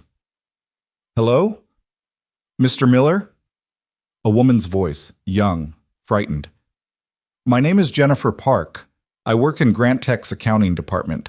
I need to talk to you about Charles Reynolds. Me? Jack's instincts screamed trap, but he kept his voice neutral. How did you get this number? From Sophia Grant. She said you were helping her investigate the safety violations. Mr. Miller, I have information, things I've seen in the financial records that I think are connected to what's happening, but I can't talk here. Can we meet somewhere? Where are you now? My office. 3rd floor, accounting wing. Stay there. I'll come to you in 15 minutes. Don't talk to anyone, don't send any emails, don't make any calls. Understood? Understood. Jack ended the call and immediately texted Sophia. Did you give my number to someone named Jennifer Park? The response came quickly. Yes. She came to me this morning, said she found discrepancies in Reynolds' expense reports and maintenance budgets. I thought you should hear it directly. Next time, warn me first. Sorry. She seemed terrified. I made a judgment call. Jack left the break room and made his way to the administrative building, taking the stairs to the 3rd floor. The accounting wing was a maze of cubicles and small offices, the fluorescent-lit domain of people who spent their days reconciling numbers and tracking expenses. He found Jennifer Park's office near the back, a cramped space barely larger than a closet, the walls covered in spreadsheets and post-it notes. Jennifer herself was maybe 28, Korean-American, wearing glasses that kept sliding down her nose as she nervously pushed them back up. She jumped when Jack knocked on her open door. Mr. Miller? She stood quickly, closing the door behind him and pulling the blinds. Thank you for coming. You said you have information about Reynolds. Jennifer nodded, pulling up files on her computer. I've been with Grant Tech for 3 years. I'm a junior accountant, which means I get assigned all the tedious reconciliation work that senior accountants don't want to do. Last month, I was reconciling maintenance expenditures against approved budgets, and I found something strange. She turned her monitor so Jack could see. Rows of numbers, dates, vendor names. See this?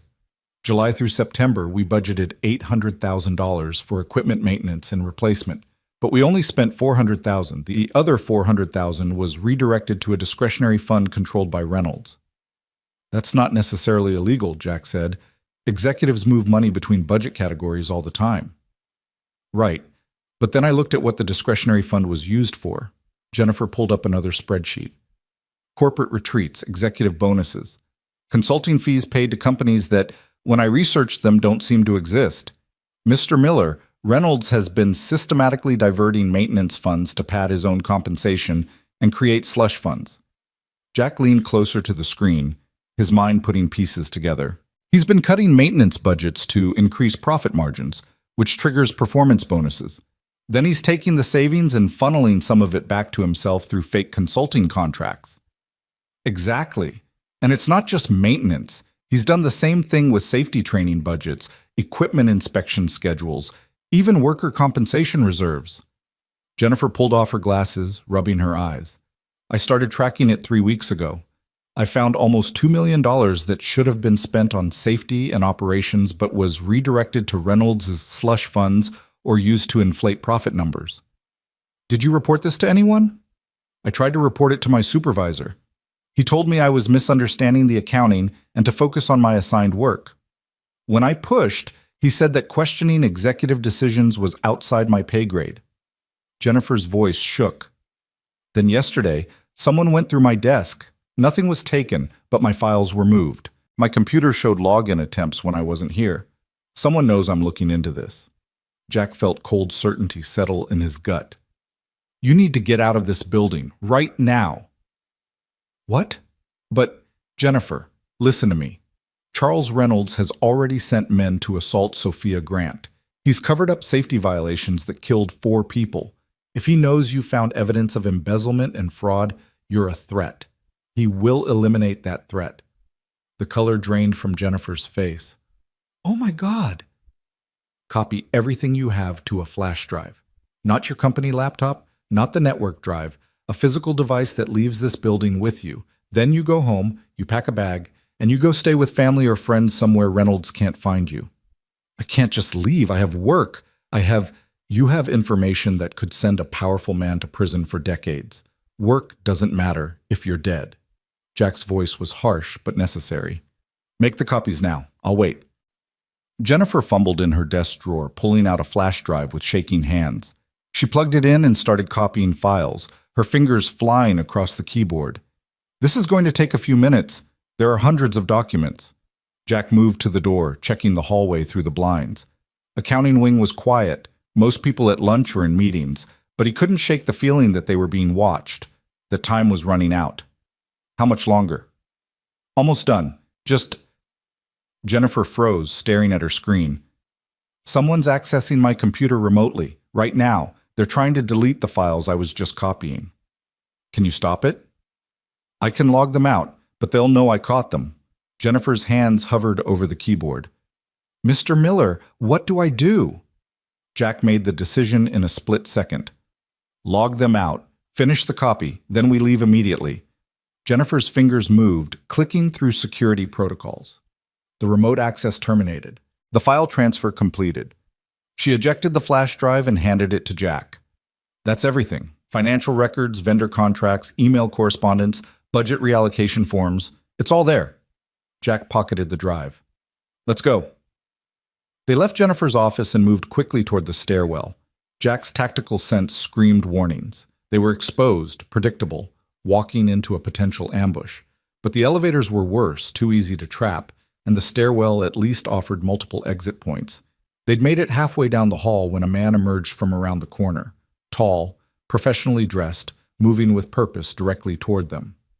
Jack recognized him from the security badge photo he'd seen in Sophia's files. David Kramer, Reynolds' head of corporate security. Ms. Park, Kramer said pleasantly, his smile not reaching his eyes. Mr. Reynolds would like to speak with you about some accounting irregularities you flagged. If you could come with me? I'm actually heading to lunch, Jennifer said, her voice admirably steady. I can meet with Mr. Reynolds this afternoon. I'm afraid Mr. Reynolds is insistent. It will only take a few minutes. Kramer's eyes shifted to Jack. And you are? Maintenance. I was fixing Ms. Park's radiator. It's been making noise. Kramer's smile widened fractionally. Jack Miller, I've heard about you. The hero from the parking garage. Quite a coincidence, you being everywhere important things happen. I work here. It's not that much of a coincidence. Well, Mr. Miller, your services aren't needed right now. Ms. Park, shall we? Kramer took a step forward. Jack shifted slightly, positioning himself between Kramer and Jennifer, his weight balanced, ready to move. The hallway suddenly felt smaller, the air charged with unspoken threats. Ms. Park isn't going anywhere with you, Jack said quietly. If Reynolds wants to meet, he can schedule it properly through her supervisor. Kramer's pleasant mask slipped slightly. You don't give orders here, Miller. You're a mechanic. She's an employee who's been accessing confidential files without authorization. That's grounds for immediate termination and possibly criminal charges. Then call the police. File a formal complaint. Do it legally. Jack's voice remained calm, but his eyes were hard. What you don't get to do is intimidate a young woman and try to forcibly remove her from a public hallway. For a moment, Kramer considered his options. Jack could see the calculation happening, whether the confrontation was worth it, whether he could physically overpower both of them, what the consequences would be if this escalated publicly. Finally, Kramer stepped back. This conversation isn't over, Ms. Park. You've made some serious accusations against senior leadership. There will be consequences. Oh, she's made no accusations, Jack said. She's an accountant doing her job. Now, if you'll excuse us, we have lunch plans. Jack guided Jennifer past Kramer, every nerve alert for an attack from behind. But Kramer let them pass, though Jack could feel the man's eyes boring into his back all the way to the stairwell. Once they were in Jack's truck, Jennifer finally let herself shake. Oh my God. Oh my God. That was Kramer. Reynolds' attack dog. Mr. Miller. He was going to take me somewhere, and he was going to intimidate you, possibly hurt you, definitely destroy any evidence you had. But you're safe now. Jack pulled out of the parking lot, checking his mirrors obsessively. Where do you live? Jennifer gave him an address in a suburb 20 minutes away. Jack drove there, still checking mirrors, still watching for followers. When they arrived at her apartment complex, he walked her to her door. Pack a bag, he told her. Essentials only. Do you have family you can stay with? My sister lives 2 hours north. I can go there. Perfect. Do that today. Don't tell anyone from work where you're going. Turn off your phone's location services. Use cash, not credit cards that can be traced. And Jennifer? Jack waited until she met his eyes. What you did took courage. That evidence you gathered might save lives. Don't let anyone make you feel like you did something wrong. Jennifer nodded, tears streaming down her face. Thank you for believing me, for protecting me. Thank you. Jack waited until she was inside and he heard the deadbolt engage, then returned to his truck. He drove 3 blocks before pulling over and calling Sophia. We have a problem, he said when she answered. Reynolds knows someone's investigating him. His security chief just tried to grab Jennifer Park, and she barely got away. Sophia's sharp intake of breath was audible. Is she safe? For now. I sent her to stay with family. But Sophia, this means Reynolds is panicking. He's not thinking strategically anymore. He's in survival mode, which makes him exponentially more dangerous. What do we do? We accelerate. Jennifer gave me a flash drive with evidence of financial fraud, embezzlement, false accounting, budget manipulation. Combined with the safety violations OSHA is documenting, we have enough to go to the authorities. Today, right now. If we go now, Reynolds will know it was me. He'll know I've been investigating him. He already knows, or at least suspects. That's why he sent Kramer after Jennifer. We're past the point of subtlety. Jack checked his mirrors again, making sure he wasn't being followed. Call your lawyer. A real one, not someone on Grant Tech's payroll. We need to arrange a meeting with the FBI's white-collar crime division and possibly the state's attorney. We hand over everything, Jennifer's files, the maintenance records, the evidence of the assault in the parking garage. We let the authorities take it from here. Sophia was quiet for a long moment. If we do this, Grant Tech's stock will crater. The company I built, everything I've worked for, it'll be destroyed. Maybe. Or maybe it survives because you were brave enough to expose the rot before it killed more people. Either way, Sophia, you don't have a choice anymore. You can lose the company or you can lose your life. I know which one Emma would want you to choose. Another pause, longer this time. Then Sophia's voice came through, steady and resolved. You're right. I'll call my personal attorney. We'll set up a meeting for tomorrow morning with federal investigators. Not tomorrow, today. This afternoon if possible. Every hour we wait is another hour Reynolds has to destroy evidence or come after us. All right, I'll make it happen. Jack, where are you right now? Parked in a random neighborhood, making sure I wasn't followed. Jack started the truck again, pulling back into traffic. I'm going to pick up Lena from school early, take her to stay with a friend's family tonight. I don't want her in our apartment until this is over. Good idea. I'll do the same with Emma. Sophia's voice softened. We're really doing this. We're really going after him. We are. And Sophia, when the investigators ask why you came forward, tell them the truth. Tell them about the workers who died. Tell them about Michael Chen and how your company punished the man who saved his life. Tell them you couldn't let one more person get hurt because of your company's negligence. I will. I promise. Jack ended the call and drove toward Lena's school, his mind already planning the logistics of keeping his daughter safe. He had a friend from his Navy days, Marcus Thompson, who lived 40 minutes away with his wife and 2 kids. Thompson had offered more than once to help if Jack ever needed anything. This qualified. He called Thompson from the truck. Marcus, it's Jack Miller. I need a favor. Name it, brother.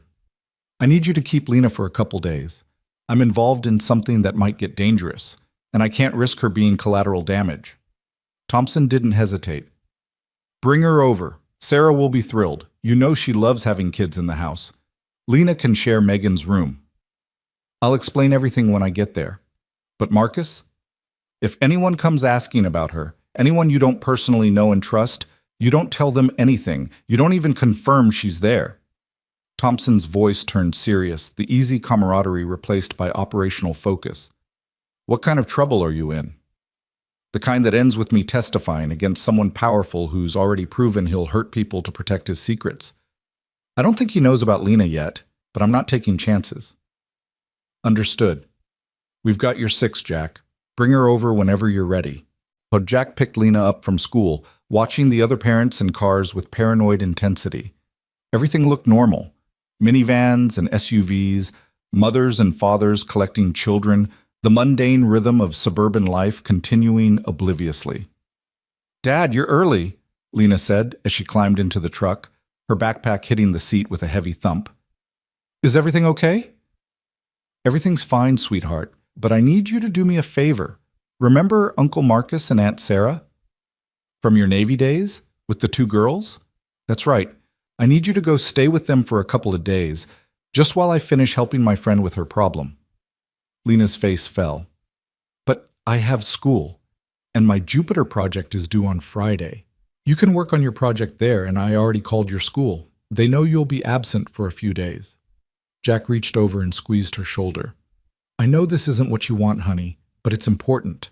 The situation I'm helping with has gotten more complicated, and I need to know you're somewhere safe. Is someone going to try to hurt me? Lena's voice was small, scared. No, absolutely not. This is just a precaution. Like wearing a seatbelt, you don't expect to need it, but you wear it anyway because it's smart. Jack tried to sound confident, reassuring, even as his gut churned with fear. I promise you, you're going to have fun at the Thompsons. Megan and Claire are excited to see you. Lena nodded slowly, accepting the explanation even if she didn't fully understand it. Okay, but Dad, you have to promise you'll call me every night. Every single night, I promise. They drove to Jack's apartment so Lena could pack a bag, then headed to the Thompson house. The drive took them out of the city into the suburbs, the landscape shifting from urban density to tree-lined streets and larger yards.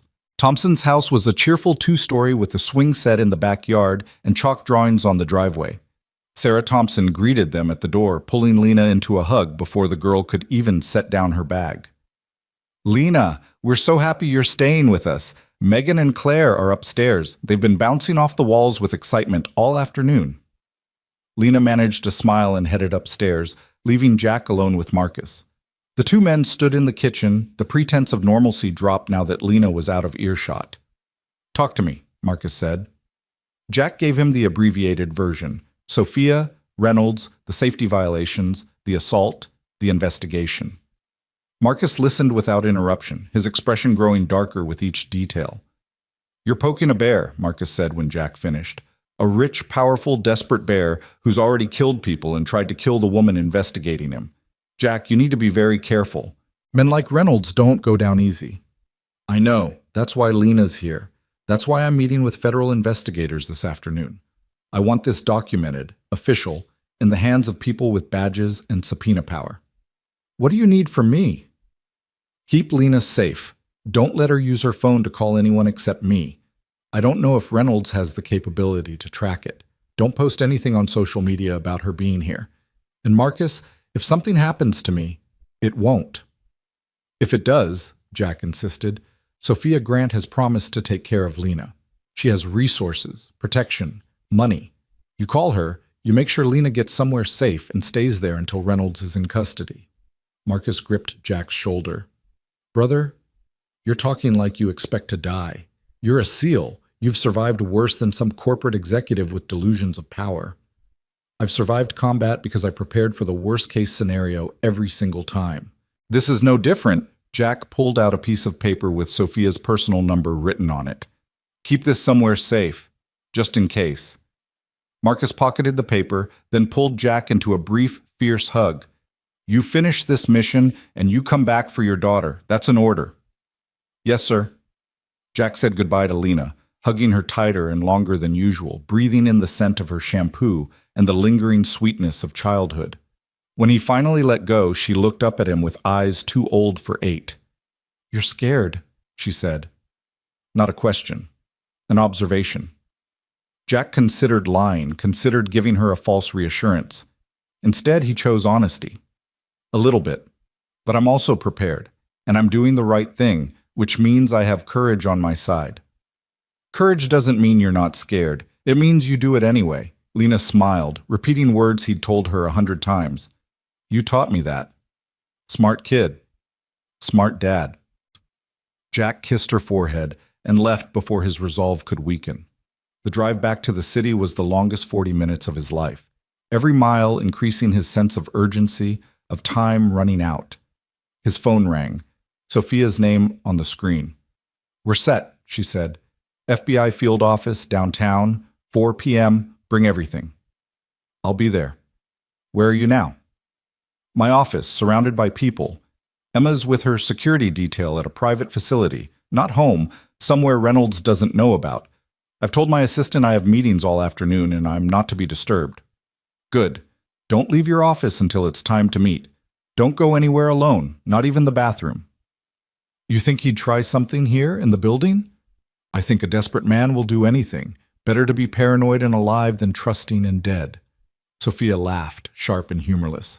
That should be printed on a motivational poster. I'll suggest it to Hallmark. Jack checked his mirrors again, still watching for followers.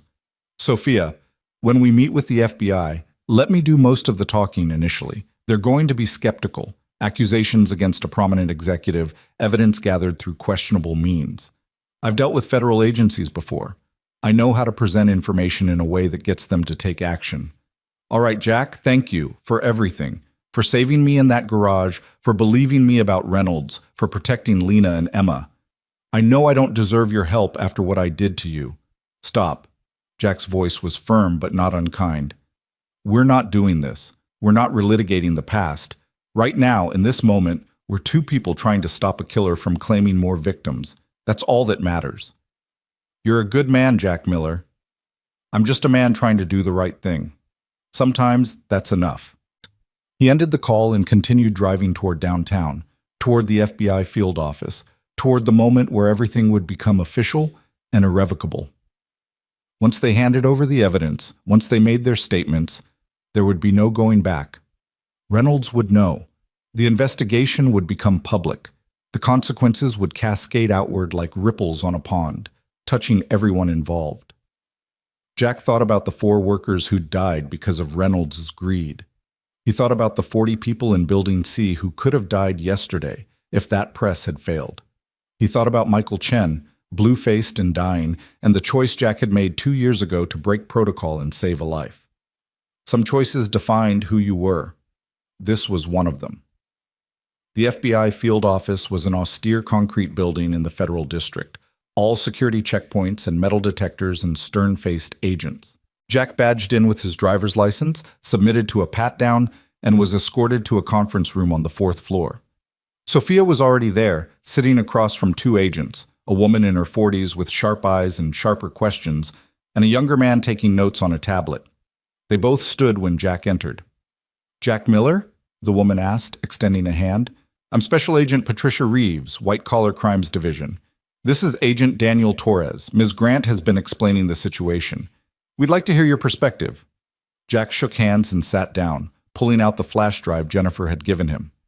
Before we get into perspectives, you need to see this. Financial records showing systematic embezzlement and budget manipulation by Charles Reynolds, Vice President of Grant Tech. The evidence was compiled by a junior accountant who discovered irregularities in maintenance expenditures. Reeves took the drive, plugging it into her laptop. Bullshit. Her expression remained neutral as she scrolled through files, but Jack saw the way her eyes narrowed, the subtle tension in her jaw. These were the reactions of someone seeing evidence of serious crimes. Where's this accountant now? Torres asked. Safe. Away from Grant Tech. She was confronted by Reynolds' head of security this morning. He attempted to forcibly remove her from the building for questioning. I intervened and got her out. Reeves looked up sharply. You intervened how? I stopped a man from intimidating a witness and escorted her to safety. Nothing illegal, nothing violent. But the attempt itself demonstrates Reynolds' awareness that he's being investigated and his willingness to use force to stop it. Reeves leaned back, studying Jack with the calculating gaze of someone trained to spot deception. Ms. Grant mentioned you were assaulted in a parking garage 3 nights ago. She claims Charles Reynolds ordered the attack. I wasn't assaulted, Jack said. Ms. Grant was assaulted by 3 men.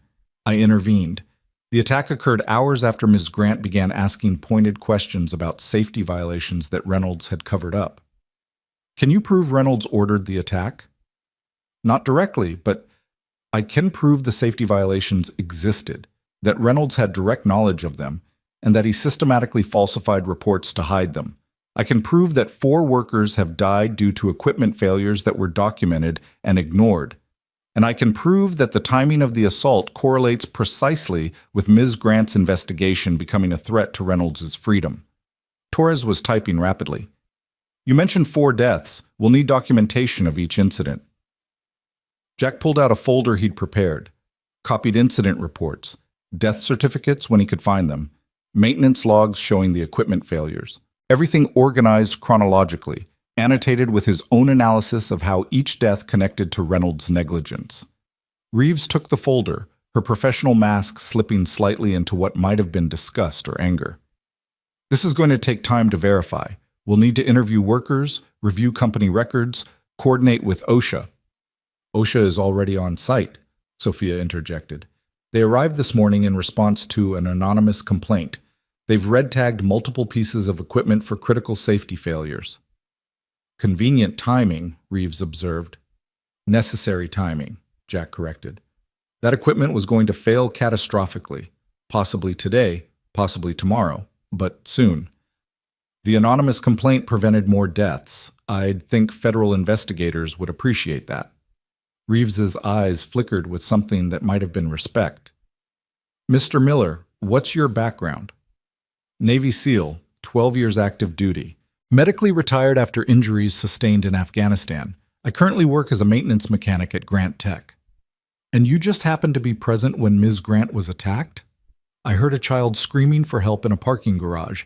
I responded. Yes, I happened to be present. No, there was nothing coincidental about my decision to intervene when I witnessed a violent assault. Torres looked up from his tablet. For the record, Mr. Miller, you have a prior termination from Grant Tech 2 years ago for violating safety protocols. Some might suggest this investigation is motivated by revenge rather than justice. Jack felt anger flash through him, hot and sharp, but he kept his voice level.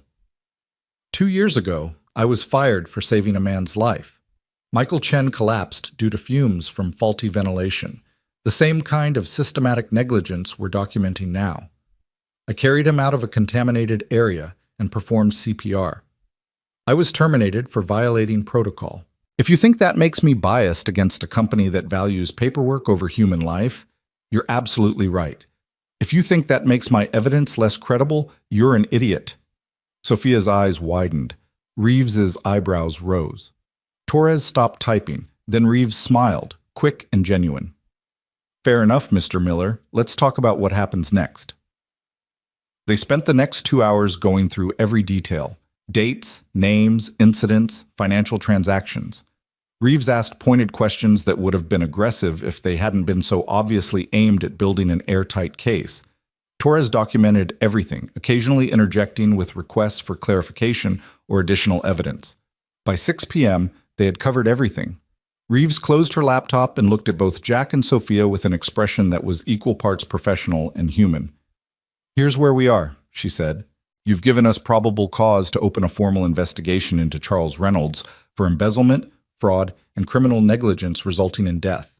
We'll be coordinating with OSHA, the SEC, and potentially the state's attorney for criminal charges. But I need to be clear about something. This investigation is going to be public. Grant Tech's stock will almost certainly drop. There will be media coverage. Your lives are about to become very complicated. We understand, Sophia said quietly. I also need to warn you that Reynolds will likely figure out you're the source of the investigation. He may try to discredit you, intimidate you, or worse. We can offer some protection, but federal witness protection is resource-intensive and not always feasible for corporate whistleblowers. We have private security, Jack said. Military grade, we'll be fine. Reeves didn't look convinced, but she nodded. All right, we'll move quickly on this. Warrants for Reynolds' financial records, subpoenas for company documents, interviews with key personnel. I'm hoping to have Reynolds in custody within 72 hours. What about tonight? Sophia asked. What about tomorrow? He already knows something's happening. What's to stop him from running? We'll have agents watching him. If he tries to flee, we'll pick him up. Reeves stood, signaling the meeting was over. Go home. Stay safe. Don't do anything heroic. Let us handle this from here. They left the FBI building together, walking out into the early evening. The city was transitioning from work to night, office workers streaming toward subway stations, restaurants filling with dinner crowds. Life continuing in its normal patterns, oblivious to the investigation that had just been launched. I need a drink, Sophia said as they reached the parking garage. Or 12. You need to go home, lock your doors, and stay put, Jack countered. Reeves was right. Reynolds is going to figure this out fast, and when he does, he'll make a move. Let him. I'm tired of being afraid. But Sophia's voice shook slightly, betraying the bravado. Jack walked her to her car. The Tesla was gone, replaced by an anonymous sedan with tinted windows. Her security detail, he assumed. Smart. Sophia, Jack said as she opened the door, we did the right thing in there. Whatever happens next, remember that. We stopped a killer. We saved lives. Nothing Reynolds does can take that away. Sophia looked at him, and for the first time since the parking garage, she smiled. Really smiled, without fear or calculation. You know what's funny? 2 years ago, I thought you were reckless, dangerously impulsive, someone who couldn't be trusted to follow the rules. Turns out that's exactly what I needed. Life's full of irony. It really is. Sophia got in her car, then rolled down the window. Jack? When this is over, when Reynolds is in prison and the company is rebuilt and our lives return to something resembling normal, I owe you a debt I can never repay. You don't owe me anything. You gave me a chance to do what I do best, protect people. That's payment enough. He watched her drive away, then returned to his own truck. The parking garage was nearly empty now, most workers long gone for the day. Jack's footsteps echoed off concrete as he walked to his vehicle, every sense alert for danger. He was halfway to his truck when he saw it. A piece of paper under his windshield wiper, white against the dark glass. Jack approached carefully, scanning the area for threats. The garage appeared empty, but appearances meant nothing. He pulled the paper free. Block letters written in black marker. You made a mistake. They can't protect you. Jack crumpled the note, his jaw clenched so tight his teeth ached. Reynolds knew. Of course he knew. The question was what he'd do about it. Jack got in his truck, locked the doors, and called Marcus Thompson. Is Lena okay? She's fine, playing video games with the girls, eating pizza. Everything's good here. Why? What happened? Reynolds left me a threat. He knows I'm involved. I don't think he knows about Lena yet, but I want you on full alert. Lock all doors and windows. If anyone approaches the house who you don't know personally, you call the police first and me second. Understood? Understood. Jack, do you need backup? I can call some of the guys from our unit. No, this isn't combat. This is law enforcement's problem now. I just need you to keep my daughter safe. She's safe, brother. You have my word. Jack ended the call and sat in his truck, engine running, thinking through scenarios. Reynolds had resources, connections, and desperation. The FBI would move fast, but fast might not be fast enough. 72 hours was the lifetime when you were fighting someone who had nothing left to lose. His phone rang again. Unknown number. Jack answered cautiously. Hello? Mr. Miller. The voice was smooth, cultured, dripping with false courtesy. Charles Reynolds. I believe we should talk. I don't have anything to say to you. Oh, I think you do. You see, I've just had a very interesting conversation with my attorney. It seems federal investigators are requesting documents related to maintenance budgets and safety protocols. They're interviewing my employees, they're building a case, and I can't help but wonder where they got their information. If you've done nothing wrong, you have nothing to worry about. Reynolds laughed, cold and humorless. Don't play games with me. You and Sophia have been conducting a private investigation. You've stolen confidential documents. You've intimidated my staff. You've filed false reports with OSHA. These are serious crimes, Mr. Miller. Not as serious as embezzlement and negligent homicide. Alleged embezzlement, alleged negligence. Without proof, which you don't have. You're just a disgruntled former employee making baseless accusations. Reynolds' voice hardened. Here's what's going to happen. You're going to call the FBI and retract your statement. You're going to admit you fabricated evidence because you wanted revenge for being fired. You're going to disappear quietly, and in return, I won't destroy you. And if I refuse? Then I destroy you anyway, but much less quietly. I have resources, Mr. Miller, connections, money. I can make your life a living hell. I can ensure you never work again. I can tie you up in lawsuits for years. I can make you wish you'd never heard of Sophia Grant. Jack's voice was ice. Are you threatening me, Reynolds? I'm offering you a way out. Take it while you still can. Here's my counteroffer. You turn yourself in to the FBI. You confess to embezzlement, fraud, and criminal negligence. You cooperate fully with their investigation. And in return, maybe, they show you some mercy. Reynolds' laugh was sharp, brittle. You're not that naive. You're a former SEAL. You understand how the world really works. People like me don't go to prison. People like you, disposable, replaceable, do. We'll see about that. Jack ended the call. For a moment he sat in silence, processing the conversation. Reynolds was scared, which made him predictable.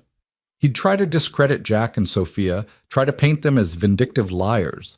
When that failed, he'd escalate. The note on the windshield was just the beginning. Jack started the truck and pulled out of the garage, heading nowhere in particular, just driving to keep moving. His phone rang again, Sophia this time. Reynolds just called me, she said without preamble. He threatened me. He said if I don't recant my statement to the FBI, he'll sue me for defamation and have me removed as CEO for making false accusations against senior management. He called me too. Same threats, different wording. He's panicking. Good. Let him panic. The FBI has our evidence. His threats are empty. Maybe. But Sophia, a cornered animal, is dangerous. Reynolds isn't thinking rationally anymore. We need to be ready for him to do something desperate. Like what? I don't know. But whatever it is, it's coming soon. He doesn't have time to be strategic. The FBI is moving. OSHA is investigating. His world is collapsing. He's going to lash out. Sophia was quiet for a moment. Jack, I'm scared. I know, me too, but we're prepared. You have security. Emma's protected. Lena's safe. We just need to survive the next few days and then it's over. Promise me something. What? Promise me that if it comes down to a choice between catching Reynolds and keeping our daughters safe, you choose the girls. Every time. Jack didn't hesitate. I promise. The mission doesn't matter if the people we love don't survive it. Good. That's the right answer. Sophia's voice softened. Get some rest, Jack. Tomorrow's going to be a long day. She was right about that. What neither of them knew was just how long it would be, or how much blood would be spilled before the sun rose again. Jack didn't go home that night. Instead, he drove to a 24-hour diner on the edge of the city, the kind of place where truckers and insomniacs gathered under fluorescent lights that never dimmed. He ordered coffee he didn't drink and sat in a corner booth where he could watch both entrances, his phone on the table, his mind cycling through contingencies and worst-case scenarios. Reynolds would make a move. The only question was when and how. At 2:17 a.m., Jack's phone lit up with an incoming call from Marcus Thompson. He answered before the first ring finished. What's wrong? Nothing yet, but you need to know. There's a car parked across the street from my house. Has been for the last hour. Dark sedan, tinted windows, engine running. Could be nothing. Could be... It's something. Have you called the police? Not yet. Wanted to check with you first. Jack was already moving, throwing bills on the table and heading for the door. Call them now. Report a suspicious vehicle. Don't mention Lena. Don't mention me, just say there's a car that's been idling outside your house and you're concerned. I'm 40 minutes away. I'll be there as fast as I can. Copy that. Jack drove with the kind of controlled urgency that came from years of tactical operations, fast but not reckless, efficient but not panicked. His mind was already 3 steps ahead, calculating what Reynolds might be planning. Surveillance, most likely.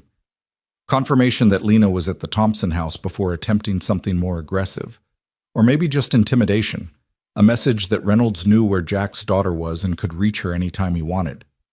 Either way, it ended tonight. Jack called Sophia as he drove. She answered on the second ring, her voice thick with interrupted sleep. Jack, what time is it? Time for you to wake up your security team. Reynolds has someone watching the house where Lena's staying. He's escalating faster than I expected. The fog of sleep vanished from Sophia's voice instantly. Oh my God. Is she safe? For now. Police are on their way and I'm heading there. But Sophia, if Reynolds knows about Lena, he might know about Emma too. You need to move her, tonight, right now, somewhere Reynolds absolutely cannot find. Where? He has resources, connections. You have more. You have money and motivated security and the element of surprise. Pick a location he'd never think of. Not a 5-star hotel, not a corporate safe house. Somewhere ordinary, anonymous, a roadside motel 3 towns over, a friend's cabin in the woods, somewhere off the grid. Sophia was already moving. Jack could hear the rustle of clothing, footsteps on stairs. There's a place. My college roommate's family has a lake house 2 hours north. It's under her maiden name, no connection to me. Reynolds would never find it. Perfect. Take Emma there. Take your security team. And Sophia? Turn off your phone once you're on the road. No credit cards, no traceable communication. You disappear until the FBI picks Reynolds up.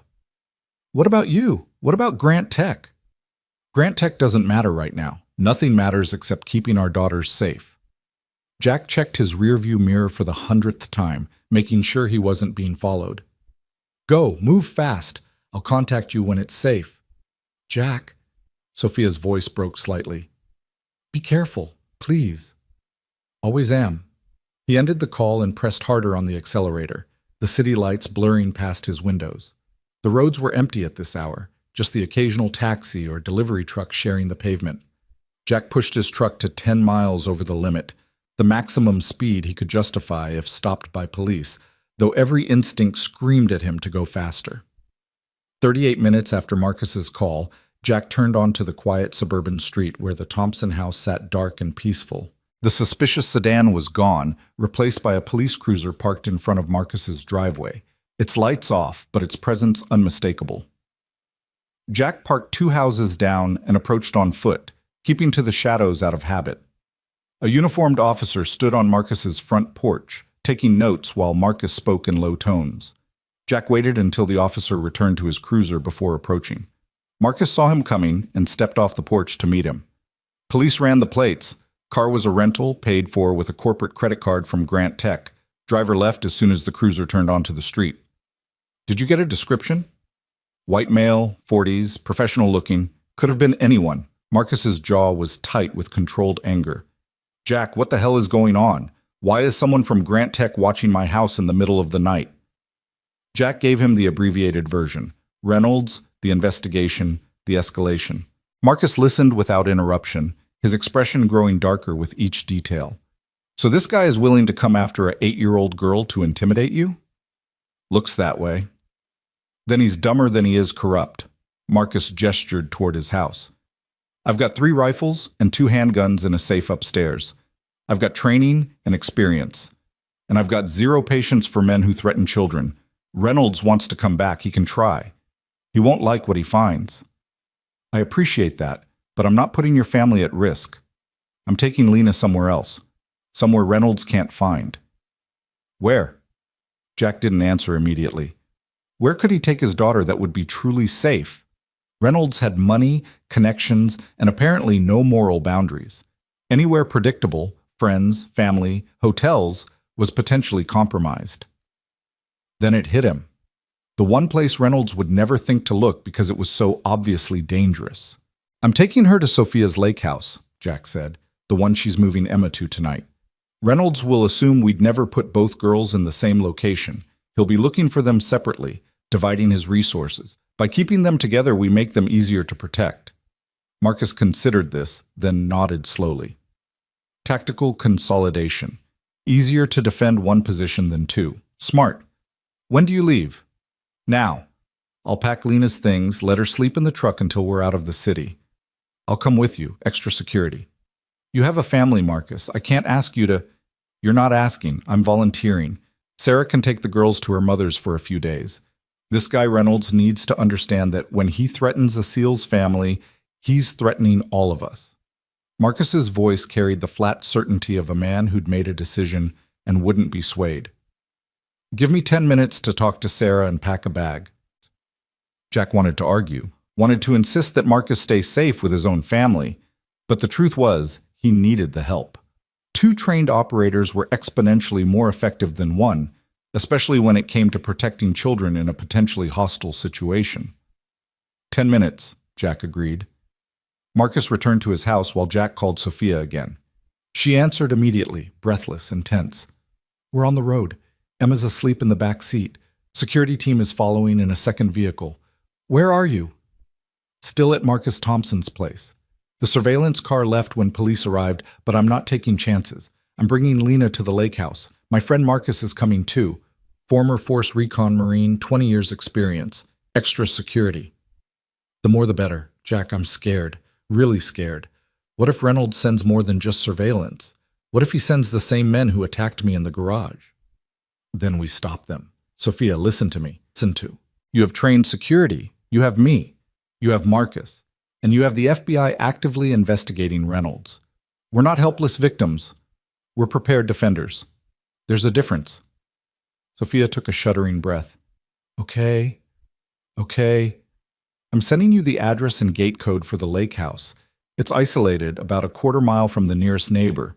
The property has motion sensors around the perimeter, security cameras, and reinforced doors. It was built by a paranoid tech executive in the 90s. Paranoia is going to work in our favor. I hope so. We'll be there in about 90 minutes. We'll be there in 2 hours. Stay alert, stay off main roads when possible. And Sophia? If you see anything suspicious, and I mean anything, even a car that seems to follow you for more than 3 turns, you call me immediately. I will. Jack, thank you for everything. Jack pocketed his phone as Marcus emerged from his house, carrying a duffel bag and wearing a jacket that concealed what Jack assumed was a holstered weapon. Sarah appeared in the doorway behind him, her face tight with worry but resolute. You bring him back safe, she called to Jack. That's the plan, ma'am. And you keep those little girls safe too. On my life. They went inside quietly, Marcus leading Jack upstairs to the guest room where Lena was sleeping. She was curled under blankets covered in stars and moons, her stuffed penguin clutched to her chest, completely unaware of the danger circling closer. Jack knelt beside the bed and gently touched her shoulder. Lena, sweetheart, wake up. She stirred, mumbling something about Jupiter's storms, then opened her eyes. Dad? What's wrong? Nothing's wrong, but we need to go on a little trip. Remember Emma, the girl whose mom I'm helping? We're going to stay with her for a few days at a lake house. It'll be like a vacation. Lena sat up, rubbing her eyes, her child's intuition sensing that this wasn't really a vacation. Is it because of the bad people? It's because I want to make absolutely sure you're safe. Can you get dressed quickly? We need to leave soon. Lena nodded and climbed out of bed, moving to the duffel bag Sarah had helped her pack. Within 5 minutes, she was dressed in jeans and a sweatshirt, her hair pulled back in a messy ponytail, looking far too small and vulnerable for the situation they were in.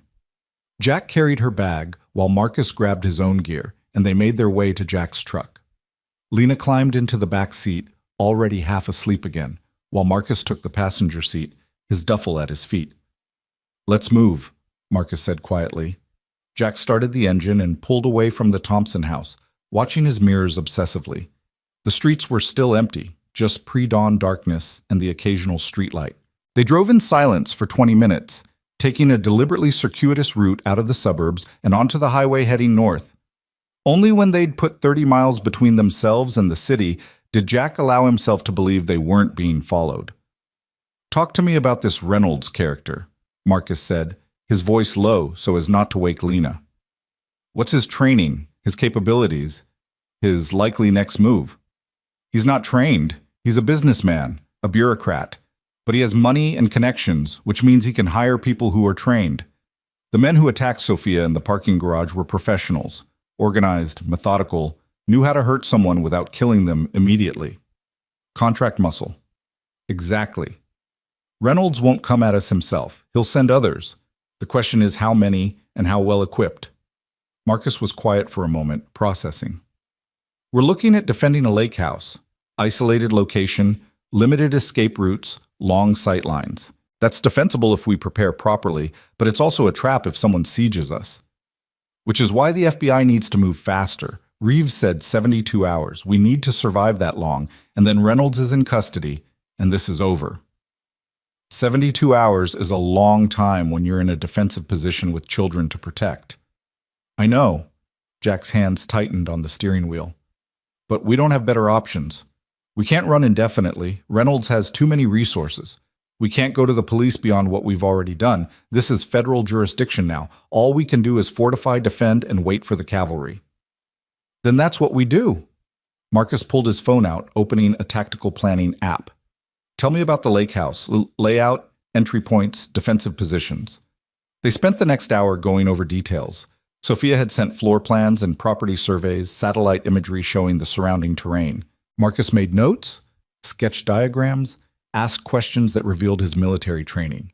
By the time they were 30 minutes from the lake house, they had the skeleton of a defensive plan. The sun was just beginning to lighten the eastern horizon when Jack turned off the main road onto a narrow gravel drive that wound through dense woods. The GPS showed they were getting close, but the isolation was striking. No houses visible, no lights except their own headlights cutting through the darkness. Good defensive terrain, Marcus observed. Hard to approach without being heard. Gravel driveway means we'll hear any vehicles. Dense tree cover limits sight lines for potential attackers, but also provides concealment for defenders. Unless they come in on foot from the woods. Which is why we set up a perimeter. Motion sensors, trip lines if we have materials. We turn this property into an early warning system.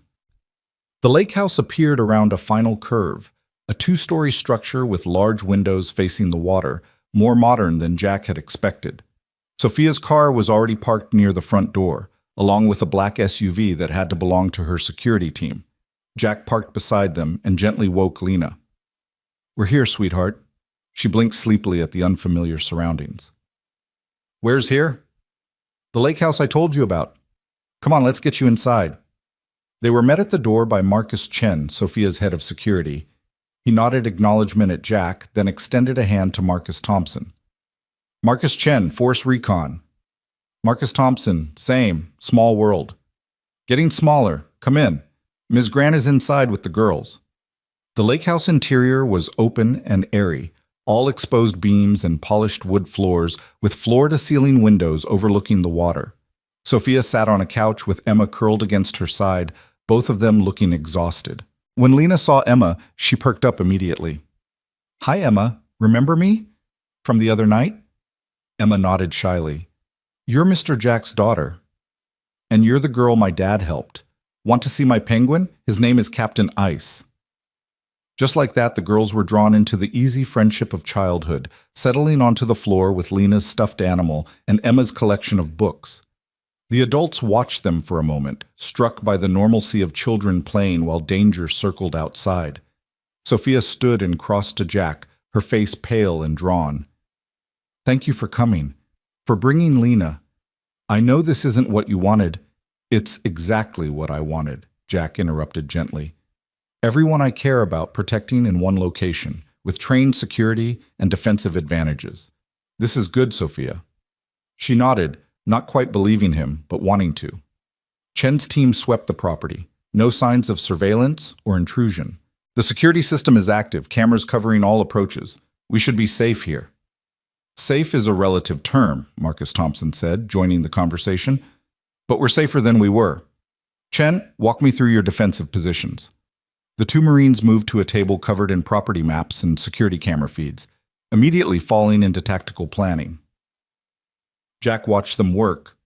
grateful for their expertise, then turned back to Sophia. How are you holding up? I've been better. I've been worse. Mostly I'm tired. Sophia glanced at Emma, who was now showing Lena how to identify constellations in one of her books. I keep thinking about how we got here. A week ago, my biggest concern was a product launch. Now I'm hiding in a lake house with my daughter while federal agents investigate my company and a criminal I trusted tries to— Her voice broke slightly. Tries to hurt my child to silence me. He won't get the chance. You can't promise that. Watch me. Jack's voice carried absolute conviction. I've defended positions against insurgents with RPGs and military training. Reynolds has money and hired muscle. It's not even close to a fair fight, and we're the ones with the advantage. Sophia managed a weak smile. How do you do that? Stay calm when everything's falling apart? Training, experience, and the knowledge that panic helps no one. Jack gestured to the girls. They're counting on us to be strong, so we're strong. Simple as that. The morning passed in tense preparation. Marcus Thompson and Chen worked together to enhance the property's defenses, repositioning cameras, testing motion sensors, identifying potential weak points in the perimeter. Jack did a complete walk-around of the property, noting sight lines and approaches, mentally cataloging where an attack might come from and how they'd respond. Sophia stayed inside with the girls, trying to maintain some semblance of normalcy. She made breakfast, pancakes and bacon that neither she nor Jack had much appetite for, though Lena and Emma ate enthusiastically. She set up games and activities, keeping the girls occupied and their minds off the undercurrent of tension the adults couldn't quite hide. By noon, the defensive preparations were as complete as they could make them in the time available. Chen's team of 4 operators established a rotation, 2 on watch at all times, 2 resting. Marcus Thompson took up position on the second floor where he had a clear view of the driveway and surrounding woods. Jack remained mobile, checking cameras and sensors, his phone constantly in hand waiting for news from the FBI. At 1 p.m., Special Agent Reeves finally called. "We have a problem," she said without preamble. "Charles Reynolds is gone." Jack's blood went cold. "Gone how?" "He never came home last night. His car is still in the Grant Tech parking garage. His phone goes straight to voicemail. His attorney claims he doesn't know where Reynolds is, but we think he helped him run." "You were supposed to be watching him." "We were. But we didn't have enough for an arrest warrant yet, just surveillance. Reynolds must have realized we were getting close and decided to disappear before we could file charges." Reeves's frustration was evident in her voice. "We've issued a bolo, be on lookout, and we're tracking his credit cards and phone records.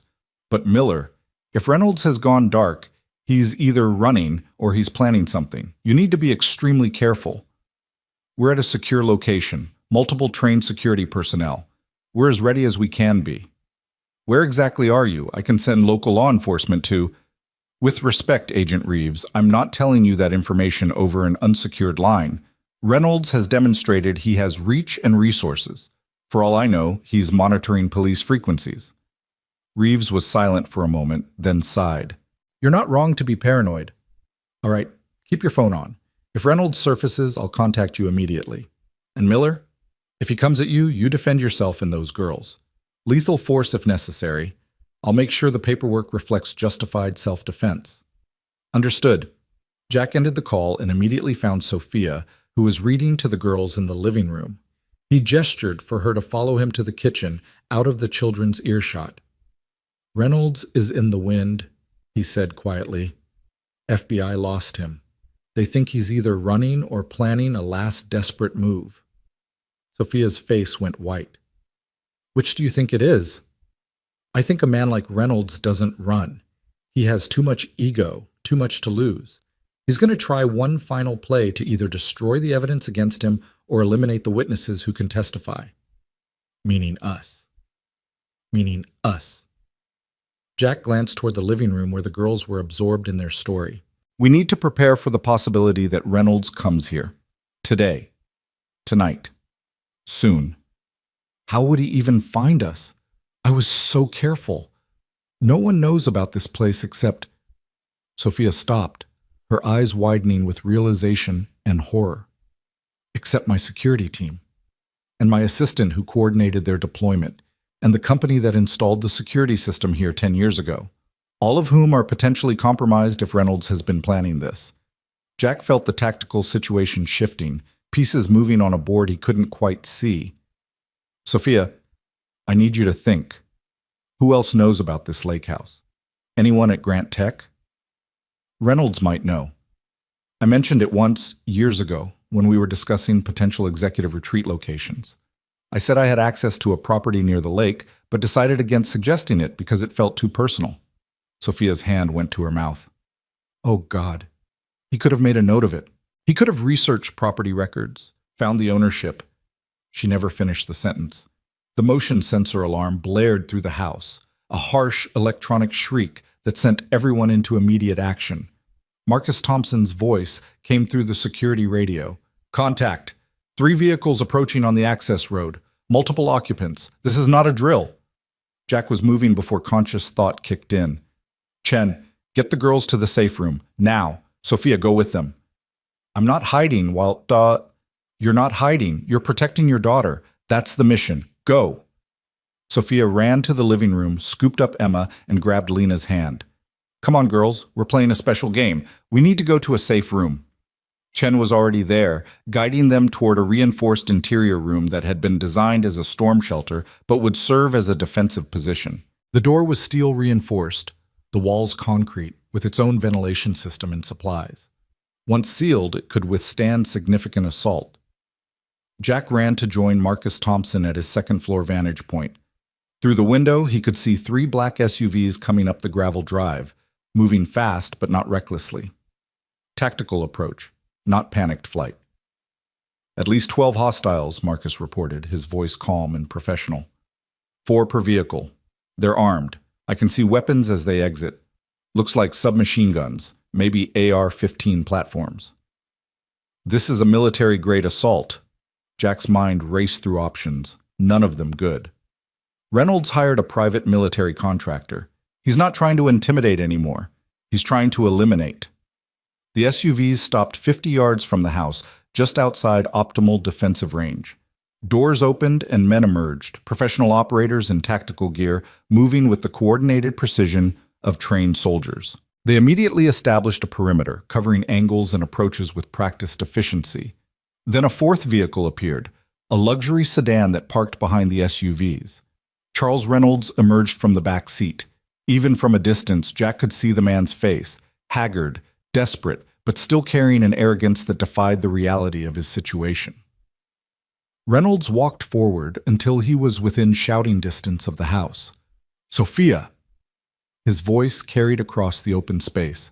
I know you're in there. I know Jack Miller is with you. This doesn't have to end badly. Come out. Bring me the evidence you've gathered. Do that, and everyone walks away alive. Jack grabbed the security radio. Chen, status? Safe room sealed. All principals secured. 4 operators ready for defensive engagement. Marcus was already positioning himself at the window, his rifle, acquired from Chen's equipment, trained on the approaching hostiles. Rules of engagement? Jack thought about the girls in the safe room, about the promise he'd made to protect them, about the line between defense and murder. They fire first, we respond with overwhelming force. We don't start this, but we finish it. Copy that. Below, Reynolds was still talking. You have 60 seconds to come out, Sophia. After that, my team will enter the house and retrieve you by force. People will get hurt. Children might get hurt. That's on you if you make me do this. Jack picked up his own radio, patching into the security team's channel. All units. This is Miller. Hostile force of 12 to 15 operators attempting to breach. Defensive positions. Lethal force authorized on my command. Protect the principals at all costs. Acknowledgements came back from Chen's team, their voices steady and professional. The 60 seconds ticked by in agonizing slowness. Jack could see Reynolds checking his watch, could see the tactical team preparing for entry. They had breaching tools, flashbangs, the full arsenal of a military assault. Time's up, Reynolds called. On your conscience, Sophia. He gestured to his team. The operators moved forward in coordinated groups, 4 toward the front door, 4 around the side toward the lake-facing entrance, the remaining group providing covering fire positions. Marcus tracked the lead operator with his rifle. Jack, They're committed. We need to make a decision. Jack thought about the girls, about Lena's small hand in his, about Emma's terrified face in that parking garage, about every child who deserved to grow up in a world where men like Reynolds didn't win through violence and intimidation. Light them up, Jack said quietly. Marcus squeezed the trigger. The lead operator went down, a red bloom spreading across his tactical vest. The assault team immediately scattered, taking cover behind vehicles and trees, returning fire toward the house. Windows shattered as bullets punched through glass, tearing into walls and furniture. Chen's team opened up from their positions, controlled bursts designed to suppress and drive back the attackers. The sound was deafening, overlapping cracks of rifle fire, the deeper boom of a shotgun, the continuous rattle of automatic weapons. Jack dropped to a prone position, using the window frame for cover as he returned fire with a pistol Chen had provided. He aimed for center mass, for the tactical vest's weak points, for the discipline of controlled aggression that had been drilled into him in countless training scenarios. The firefight lasted less than 2 minutes, but felt like hours. The tactical team was good, professional, but they'd expected minimal resistance. Instead, they'd walked into a prepared defense with trained operators who knew what they were doing. 3 of Reynolds' men were down, wounded, or dead. The rest had pulled back to their vehicles, maintaining suppressive fire but no longer attempting to breach. Then Jack saw Reynolds running, not toward his operators, not toward cover, but around the side of the house toward the back entrance that faced the lake. He was going to try to breach alone, to get to Sophia directly while his team kept the defenders occupied. "Marcus, you have command," Jack called. "I'm going after Reynolds." He didn't wait for a response, just moved. Jack ran through the house, ducking below windows as bullets continued to punch through walls, his mind already 3 steps ahead. Reynolds would try the back door, find it locked and reinforced, maybe try windows. He wasn't tactical, wasn't trained, but desperation made people dangerous. Jack reached the back of the house just as Reynolds was trying to smash through a window with a piece of firewood. The older man turned, his face a mask of rage and fear, and pulled a gun from his jacket, a small revolver, shaking in his grip. "Stay back," Reynolds gasped. "Stay back or I'll shoot." "No, you won't." Jack kept moving forward, his own weapon trained on Reynolds' center mass. "You're not a killer, Charles. You're a coward who paid other people to do violence for you. You don't have it in you to pull that trigger." "I'll do whatever it takes to survive. I've worked too hard, sacrificed too much to let you and Sophia destroy everything I've built. You destroyed it yourself when you chose profit over human life." Jack was within 10 feet now, close enough to see the sweat on Reynolds' face, the tremor in his hands. 4 people died because of your decisions. Michael Chen almost died. How many more deaths were you willing to accept to protect your bonuses? They were accidents, statistical inevitabilities. You can't run a manufacturing company without some level of risk. Risk is acceptable. Criminal negligence is not. Jack took another step. "Put the gun down, Charles. The FBI knows everything. The evidence is already in federal hands. Shooting me doesn't change that. It just adds murder to your charges." Reynolds' gun wavered. For a moment, Jack thought the man might actually surrender, might accept that his desperate gambit had failed. Then Reynolds' expression hardened with the look of someone who'd decided to die rather than face consequences. He raised the revolver, aiming directly at Jack's face. Jack didn't hesitate. His training took over, assessed the threat, neutralize with minimal force necessary, protect civilians. His finger squeezed the trigger twice in rapid succession. Reynolds went down, the revolver falling from his grip, blood spreading across his expensive suit. He clutched at his chest, his breath coming in wet, labored gasps. Jack kicked the revolver away and knelt beside him, his medic training assessing the wounds, even as part of his mind reeled at what had just happened. 2 shots, both center mass, both lethal within minutes, without immediate medical intervention. "The girls," Reynolds whispered, blood flecking his lips. "Are they safe?" The question was so unexpected that Jack actually paused. "What?" "The girls, Sophia's daughter, yours, are they safe?" "Yes, they're safe." Reynolds actually smiled, weak and fading. "Good, that's good. I never wanted—" He coughed, more blood. "Never wanted children hurt, just wanted to protect what I'd built, what I'd earned. You can't take it with you, Charles. The money, the power, the reputation. All of it stays here." Only thing that matters is the legacy you leave behind. Then I'm damned, Reynolds breathed. His eyes were losing focus, the light fading. Tell Sophia, tell her I'm sorry. For all of it. Must not. Jack wanted to feel satisfaction, wanted to feel justice. Instead, he just felt tired. I'll tell her. Charles Reynolds died at 1:47 p.m. on a beautiful autumn afternoon beside a peaceful lake, surrounded by the violence he'd set in motion and the consequences he'd refused to face. Jack stood, his legs shaking slightly from adrenaline crash, and keyed his radio. Threat neutralized. Primary hostile down. Status on remaining attackers? Chen's voice came back immediately. Remaining hostiles retreating. 3 casualties on their side, no casualties on ours. They're pulling back. Someone must have told them Reynolds is down. Let them go. Get photos of their vehicles, plates if possible. FBI will want to track them down. Copy that. Jack walked back around the house, his weapon lowered but ready.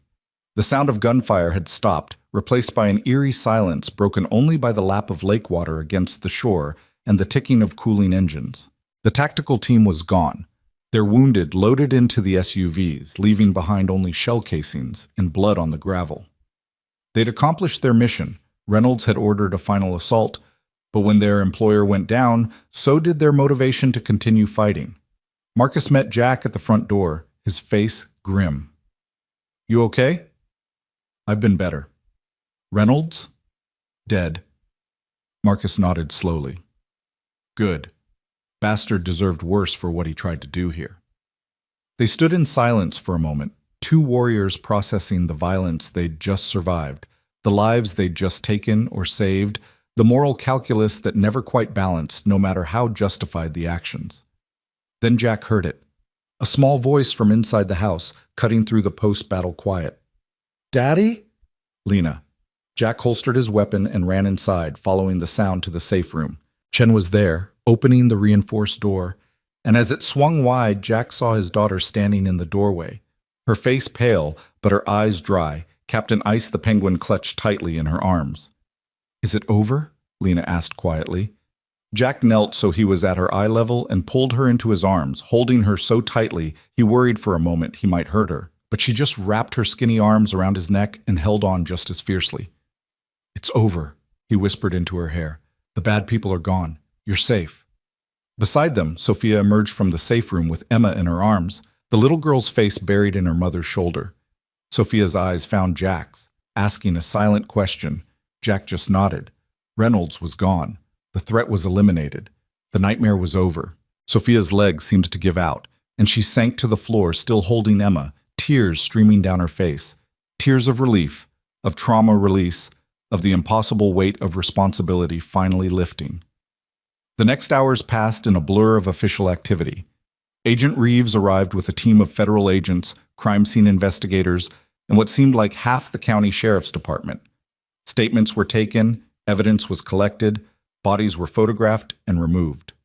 Jack told the story 3 times. To Reeves, to her supervisor, to a state police detective who specialized in officer-involved shootings. Each time he recounted the events with clinical precision. Reynolds' assault team, the defensive engagement, Reynolds attempting to breach the house alone, the moment he raised his weapon and forced Jack to make the only choice that kept everyone else alive. Each official reached the same conclusion, justified self-defense. Reynolds had initiated lethal force. Jack had responded proportionally. The physical evidence supported Jack's account. No charges would be filed. By evening, the lake house was quiet again, the officials gone, the crime scene tape removed. Chen's security team had been relieved by fresh operators who would maintain watch for the next few days while the investigation concluded. Marcus Thompson had called his wife, assured her he was fine, and agreed to stay one more night to help Jack process everything that had happened. The girls were asleep, exhausted by trauma and adrenaline, tucked into beds in adjacent rooms where they could call out for their parents if nightmares came. Jack sat on the lake house deck, staring at water that reflected the sunset in shades of amber and rose. Sophia joined him, carrying 2 glasses of whiskey, one of which she pressed into his hand. I don't really drink, Jack said. Neither do I. But tonight seems like an exception. They sat in silence for a while, sipping whiskey that burned going down and warmed from the inside. Finally, Sophia spoke. You saved our lives, all of us. If you hadn't been here, if you hadn't trained Marcus and coordinated with Chen, if you hadn't stopped Reynolds, her voice broke. We'd be dead. Emma would be dead. We all saved each other, Jack said quietly. You had the courage to investigate. Chen and his team had the skills to defend. Marcus had the loyalty to risk his life for people he barely knew. I just did what any father would do to protect his daughter. Not any father. Most men would have walked away when I asked for help. Most men would have let the past stay buried. Sophia turned to look at him, her face lined with exhaustion, but also something else. Respect, gratitude, maybe even admiration. You're a good man, Jack Miller. Better than I deserve after what I did to you. What you did was human. You made a mistake, and then you spent 2 years regretting it. That's more integrity than most people manage. Jack set his glass down, the whiskey barely touched. The question is what happens next. Reynolds is dead, but Grant Tech still has systemic problems. The culture that allowed his corruption to thrive, the systems that prioritize profit over safety. All of that still exists. Sophia nodded slowly. I know. I've been thinking about that. I can't go back to being the CEO I was. I can't pretend this didn't happen or that everything is fine if we just fix a few policies. She took a deep breath. I'm going to rebuild Grant Tech from the ground up. New safety protocols, independent oversight, worker advocates on the board. I'm going to make it the kind of company I should have built from the beginning. That's going to cost you. Shareholders won't like it. Profit margins will drop. I don't care. I have more money than I could spend in 10 lifetimes. What I don't have is the ability to look at myself in the mirror if I let one more person die because of corporate negligence. Sophia's voice was firm, decided. And I want you to help me. Jack turned to look at her fully. What? Come back to Grant Tech. Not as a mechanic, as Director of Safety and Operations. Full authority to implement whatever changes you think are necessary. Complete autonomy, direct report to me, budget to do it right. Sophia met his eyes. I know it's asking a lot after everything. I know you have every reason to say no. But Jack, if anyone knows how to build a safety culture that actually protects workers, it's you. Jack was quiet for a long time, processing the offer, weighing it against his hard-won peace as a mechanic, his quiet life with Lena, his freedom from corporate politics. But he also thought about Michael Chen, about the 4 workers who died under Reynolds' watch, about Morrison, and the 40 people in Building C who'd been working above a ticking bomb without knowing it. I'll do it on one condition, Jack finally said. Name it. Michael Chen gets his job back, full back pay for the time he lost, promotion if he wants it, and a formal apology from the company for what happened to him. Sophia smiled. Already done. I tracked him down yesterday and called him personally. He starts next week in a supervisory position. Then I guess I'm Director of Safety and Operations. They shook hands, sealing the agreement. 2 former adversaries turned allies by shared trauma and shared purpose. The next morning, Jack woke to find Lena and Emma in the kitchen, working together to make breakfast. Lena was teaching Emma how to crack eggs while Sophia supervised, and the sound of children's laughter filled the space where gunfire had echoed just 24 hours earlier. Marcus found Jack on the deck, coffee in hand, watching the sunrise paint the lake in colors of gold and pink. How you doing, brother? Marcus asked. Honestly, I don't know yet. Ask me in a few months when the nightmares start. They always do, but you know what helps? What? Knowing you did the right thing, knowing the people you protected got to wake up this morning because of choices you made. Marcus gestured toward the kitchen where the girls' laughter continued. Listen to that sound. That's what you fought for. That's what matters. Jack listened. The innocence of children who'd survived something they should never have experienced, who were resilient enough to find joy even in the shadow of trauma. Yeah, he said quietly. That's what matters. Agent Reeves called that afternoon with updates. Reynolds' tactical team had been identified. Private military contractors from a firm with questionable ethics and expensive rates. They were being tracked down for questioning regarding their role in the assault. Reynolds' attorney was cooperating, providing documentation of the conspiracy in exchange for immunity. The evidence against Reynolds was so overwhelming that the FBI was already preparing a public statement exonerating Sophia and Jack of any wrongdoing. "You two did good work," Reeves said. "Dangerous work, reckless work, work you should have left to federal agents, but good work nonetheless. We'll need you both for testimony once the related cases go to trial, but that won't be for months." "Understood," Jack said. "Agent Reeves, thank you for believing us, for moving as fast as you could. I just wish we'd moved faster. If we'd arrested Reynolds before he ran, none of yesterday would have happened. But we'd never know for sure if he would have escalated to violence. Now we know. Now it's documented. And now every other executive at every other company knows that this kind of corruption has consequences." Reeves was quiet for a moment. "That's an optimistic way to look at it." "I'm trying optimism for a change. See how it fits." They ended the call. Jack found Sophia in the living room reading to both girls from Emma's astronomy book. They looked peaceful, safe, the trauma of yesterday already beginning to transform into just a scary memory rather than a defining moment. "We should head home soon," Sophia said quietly. "Emma needs her own bed, her own routine. So does Lena." "Agreed. Tomorrow morning?" "Tomorrow morning." That evening, after the girls were asleep and Marcus had turned in for the night, Jack and Sophia sat on the deck one final time, watching stars emerge in a sky unpolluted by city lights. "I keep thinking about what Reynolds said," Sophia murmured. "At the end, when he was dying, he asked if the girls were safe. I remember. Do you think he meant it? Or was it just fear talking?" Jack considered the question. "I think people are complicated. Reynolds made terrible choices that killed people. But he was also human, capable of caring about something beyond himself, even if only in his final moments. Both things can be true. I don't know if I can forgive him." "You don't have to. Forgiveness is for you, not for him. Whether you forgive or not, he's gone. What matters now is what you do with Grant Tech, how you honor the people who died by making sure no one else does." Sophia nodded slowly. "I won't let them down. I promise."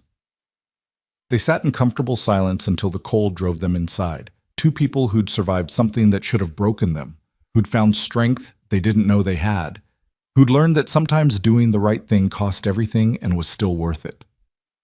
The drive back to the city the next morning was quiet. Lena dozed in the back seat while Jack navigated familiar roads, each mile bringing them closer to normal life, to the routines and rhythms they'd left behind when this nightmare began.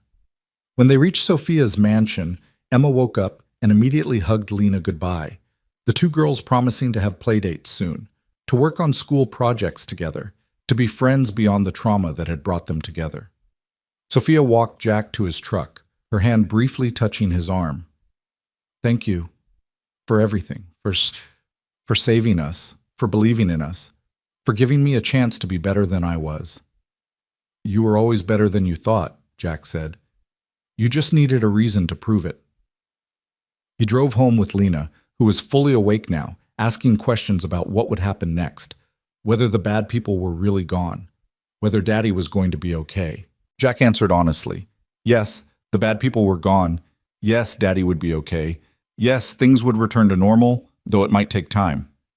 What he didn't say was that he'd carry yesterday with him forever, that he'd see Reynolds' face in dreams, would wonder if there'd been another way, would question if the violence could have been avoided. But he'd also carry the memory of Lena safe in his arms, of Emma's laughter in the kitchen, of Sophia's promise to rebuild her company into something worth believing in. In the end, that had to be enough, because it was all they had, and sometimes all you had was everything that mattered. 3 months later, Jack stood in front of what had once been Building C, watching construction crews install new ventilation systems and replace equipment that should have been retired years ago. The building had been gutted and rebuilt from the foundation up, every system inspected and certified, every safety protocol reviewed and strengthened. It was costing Grant Tech millions of dollars, and the company's stock had taken a significant hit when the full scope of Reynolds' corruption became public. But no one had died in those 3 months. Not a single accident, not a single preventable injury, not a single worker sent home with exposure to chemicals that shouldn't have been in the facility. That was worth more than any stock price. Impressive, isn't it? Morrison appeared beside him carrying a tablet that showed the renovation schedule. The floor supervisor had been promoted to safety operations manager, one of Jack's first decisions when he'd taken over as director.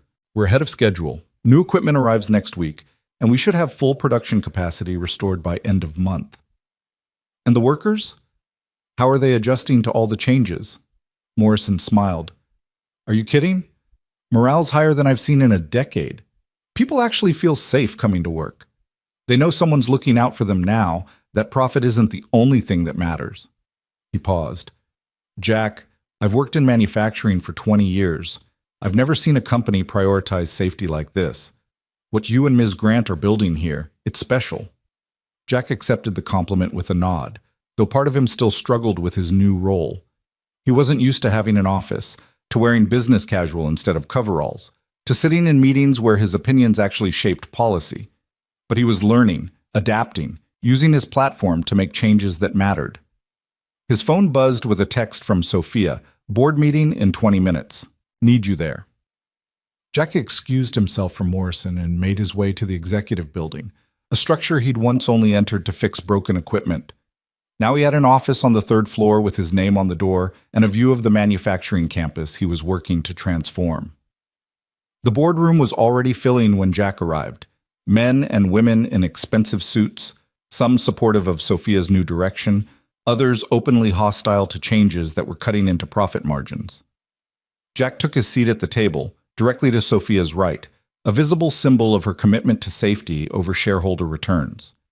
Sophia called the meeting to order, her voice carrying the authority of someone who'd survived an assassination attempt and come out stronger. Thank you all for coming. I know some of you have concerns about our recent expenditures and the impact on quarterly earnings. Jack, would you walk the board through the safety improvements we've implemented? Jack stood, pulling up a presentation on the screen behind him. For the next 15 minutes, he detailed every change: new equipment, updated protocols, mandatory safety training, independent oversight committees, worker advocacy programs. He showed accident statistics that had dropped to near zero. He showed employee satisfaction scores that had increased by 40%. He showed productivity numbers that, despite the doomsayers' predictions, had actually improved because workers who felt safe worked better. When he finished, one of the board members, a venture capitalist named Hammond, who'd been vocal in his opposition, raised his hand. Mr. Miller, these improvements are admirable, but they're also expensive. We've spent over $60 million in 3 months. Our stock is down 18%. At what point do we acknowledge that this level of investment in safety is simply not sustainable? Jack met Hammond's eyes without flinching. Mr. Hammond, Charles Reynolds' corruption and negligence resulted in at least 4 confirmed deaths and countless injuries. The lawsuits from those deaths alone would have cost the company over $100 million plus immeasurable reputational damage. The $60 million we've spent is insurance against that ever happening again. But more importantly, it's the right thing to do. The right thing doesn't always align with shareholder value. Then maybe shareholder value isn't the only metric that matters. Jack's voice was calm but firm. I'm not an executive. I don't have an MBA. But I know what it's like to watch good people die because someone chose profit over safety. I know what it's like to be punished for saving a life. And I know that Grant Tech can either be the kind of company that values human beings, or it can be the kind that values quarterly earnings reports. It can't be both. The room was silent. Hammond leaned back in his chair, his expression unreadable.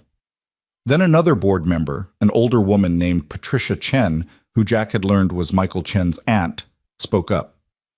I move that we continue Director Miller's safety initiatives for a minimum of 2 years with full funding and board support. All in favor? 6 hands went up immediately. After a moment's hesitation, 2 more joined them. Hammond's hand remained down, but he was outvoted. Motion carries, Sophia said, a small smile playing at her lips. Thank you, Jack. That will be all. Jack returned to his office, his hands shaking slightly from the adrenaline of confronting a room full of people who controlled billions of dollars. But he'd meant every word. Some things were worth fighting for, even when the fight was uncomfortable. His office phone rang. Jack answered to find Jennifer Park on the other end, her voice bright and energetic. She'd returned to work a month ago, this time in a newly created position as internal auditor with direct reporting authority to Sophia and the board. Her job was to ensure that what had happened under Reynolds never happened again. "Jack, you need to see this," Jennifer said. "I just finished reviewing the maintenance budgets for the satellite facilities. Everything checks out perfectly. No deferred maintenance, no redirected funds, no suspicious expenditures. It's all clean. That's what we're aiming for." "I know, but you don't understand. 6 months ago, these books were a disaster. Now they're a model of transparency and accountability. What you've built here, what Sophia's committed to, it's working. It's actually working." Jack felt something unfamiliar. Pride, maybe, or hope. "Thanks, Jennifer. Keep watching. The moment anything looks questionable, you let me know immediately." Always. After work, Jack drove to pick up Lena from school. She'd returned to her normal routine quickly, the resilience of childhood allowing her to process trauma in ways adults couldn't quite manage. She still had nightmares occasionally, still asked questions about what had happened at the lake house, but mostly she was just Lena, curious, brilliant, obsessed with astronomy, and convinced she'd be the first person to walk on Jupiter. "Dad!" She bounded toward the truck, her backpack bouncing with each step. "Guess what? Mrs. Harrison said my Jupiter project was the best in the class. She's going to display it in the hallway for the whole school to see." "That's fantastic, sweetheart. I'm so proud of you." Lena climbed into the truck, then turned to him with sudden seriousness. "Dad, can Emma come over this weekend? She wants to help me build a model of the solar system for the science fair." "I'll check with her mom, but I'm sure that'll be fine." Emma and Lena had become inseparable in the months since the lake house. They had playdates twice a week, sleepovers once a month, and a friendship that had been forged in circumstances no child should have to experience but had somehow emerged beautiful and genuine. Watching them together, Jack sometimes wondered if they truly understood how close they'd come to losing everything, or if children were blessed with the ability to find joy even in the shadow of tragedy. That evening, Jack's apartment, which he'd upgraded to a larger place in a better neighborhood, courtesy of his new salary, hosted an impromptu gathering. Marcus Thompson arrived with his family, Chen stopped by after his shift, and Sophia came with Emma and a lasagna she'd attempted to make herself. "I should warn you," Sophia said as she set the dish on Jack's kitchen counter, "I'm not much of a cook. This might be inedible." "It's the thought that counts," Jack assured her, though he made sure to have pizza delivery on speed dial just in case. The adults gathered in the living room while the girls retreated to Lena's bedroom to work on their solar system project. Marcus's daughters, Megan and Claire, joined them, and soon the apartment was filled with the sound of children's laughter and animated discussions about planetary orbits. "How are you holding up?" Marcus asked Jack, handing him a beer. "Big changes in 3 months. New job, new responsibilities. New life, basically." "Some days are better than others," Jack admitted. "I still have moments where I second-guess everything. Wonder if I should have just stayed a mechanic, kept my head down, avoided all of this." "But you didn't," Chen observed. "You saw something wrong and you fixed it. That's not something to regret." Sophia raised her glass of wine. "To fixing things, and to the people brave enough to try." They drank to that, a small group of people who'd been thrown together by circumstances and had somehow become something like family. Sarah Thompson and Sophia discovered a shared interest in contemporary art. Marcus and Chen swapped military stories. Jack just listened, content to be part of something good, something normal, something that wasn't about survival or violence or desperate last stands. Later, after the Thompsons had left and Chen had headed home, Sophia helped Jack clean up while the girls continued their project. They worked in comfortable silence, loading the dishwasher and wiping down counters with the easy rhythm of people who'd learned to trust each other completely. "I got a call from Agent Reeves today," Sophia said as she dried a plate. "The trials for Reynolds' tactical team are scheduled for next month. She wants both of us to testify." Jack had been expecting this. The legal aftermath of that day at the lake house had been complex, multiple agencies involved, overlapping jurisdictions, questions about use of force and self-defense. But ultimately, every investigation had concluded the same thing: justified actions in defense of innocent lives. "How do you feel about testifying?" Jack asked. "Nervous, angry, relieved that it's almost over." Sophia set down the plate and turned to face him. "Jack, I've been thinking about something, about what happens after the trials, after all of this is finally finished." "What's that?" I want to create something permanent, something that ensures what we went through, what those four workers and their families went through, never happens again. Sophia's eyes were bright with purpose. I want to establish a foundation, the Phoenix Response Center. It would train workers in safety protocols, teach executives about ethical responsibility, provide resources for whistleblowers who see corruption and don't know how to report it safely. Jack felt that familiar sensation of pieces clicking into place, of a path forward that made sense. I think that's a brilliant idea. I want you to help me run it. Not now. You're needed at Grant Tech. But eventually, when the company's safety culture is solid and sustainable, I want us to take what we've learned and teach it to others. I want to make sure no other company can do what Grant Tech did under Reynolds. You're talking about changing entire industries. I'm talking about saving lives. That's all I've ever wanted to do since the night in that parking garage when I realized how badly I'd failed. Sophia's voice cracked slightly. I can't bring back those four workers. I can't undo the pain their families suffered, but I can make sure their deaths meant something, that some good came from all the bad.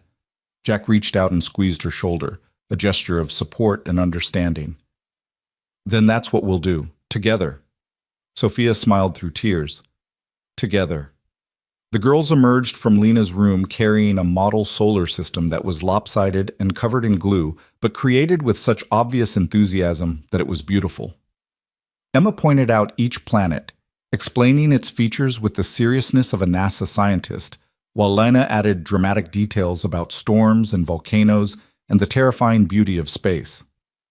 Watching them, Jack felt something shift inside him, a releasing of tension he hadn't realized he'd been carrying, a letting go of the fear that had defined the past 3 months. His daughter was safe. Sophia's daughter was safe. The immediate danger had passed, and while the world was still full of threats and challenges, in this moment they were okay. More than okay. They were healing. The trials came and went. Jack and Sophia testified about Reynolds' corruption, about the assault at the lake house, about the desperate final confrontation that had ended with Reynolds' death. The defense attorneys tried to paint them as vigilantes, as people who'd taken the law into their own hands. The prosecutors painted them as heroes who'd defended children against armed criminals. The jury sided with the prosecutors. Reynolds' tactical team was convicted on multiple charges: assault with deadly weapons, conspiracy to commit murder, illegal use of military equipment in civilian operations. They received sentences ranging from 15 to 25 years. When the verdicts were read, Jack felt no satisfaction, no sense of victory, just exhaustion and relief that it was finally, truly over. 6 months after the trials, Grant Tech held a ceremony. Sophia stood before an audience of workers, executives, journalists, and families of the 4 workers who died under Reynolds' watch. She spoke about accountability, about the failures that had led to preventable deaths, about the company's commitment to never letting profit override human life again. Then she unveiled a memorial, a simple stone monument in the center of the Grant Tech campus, engraved with 4 names: David Martinez, Sarah Johnson, Thomas Wright, and Kevin Park. Below their names, a single line: "They deserved better. We will do better." Jack stood beside Sophia as family members approached the memorial, some crying, some angry, all of them carrying grief that would never fully heal. He'd met with each family personally in the months since Reynolds' death, listening to their stories, acknowledging the company's failures, promising that their loved ones hadn't died in vain.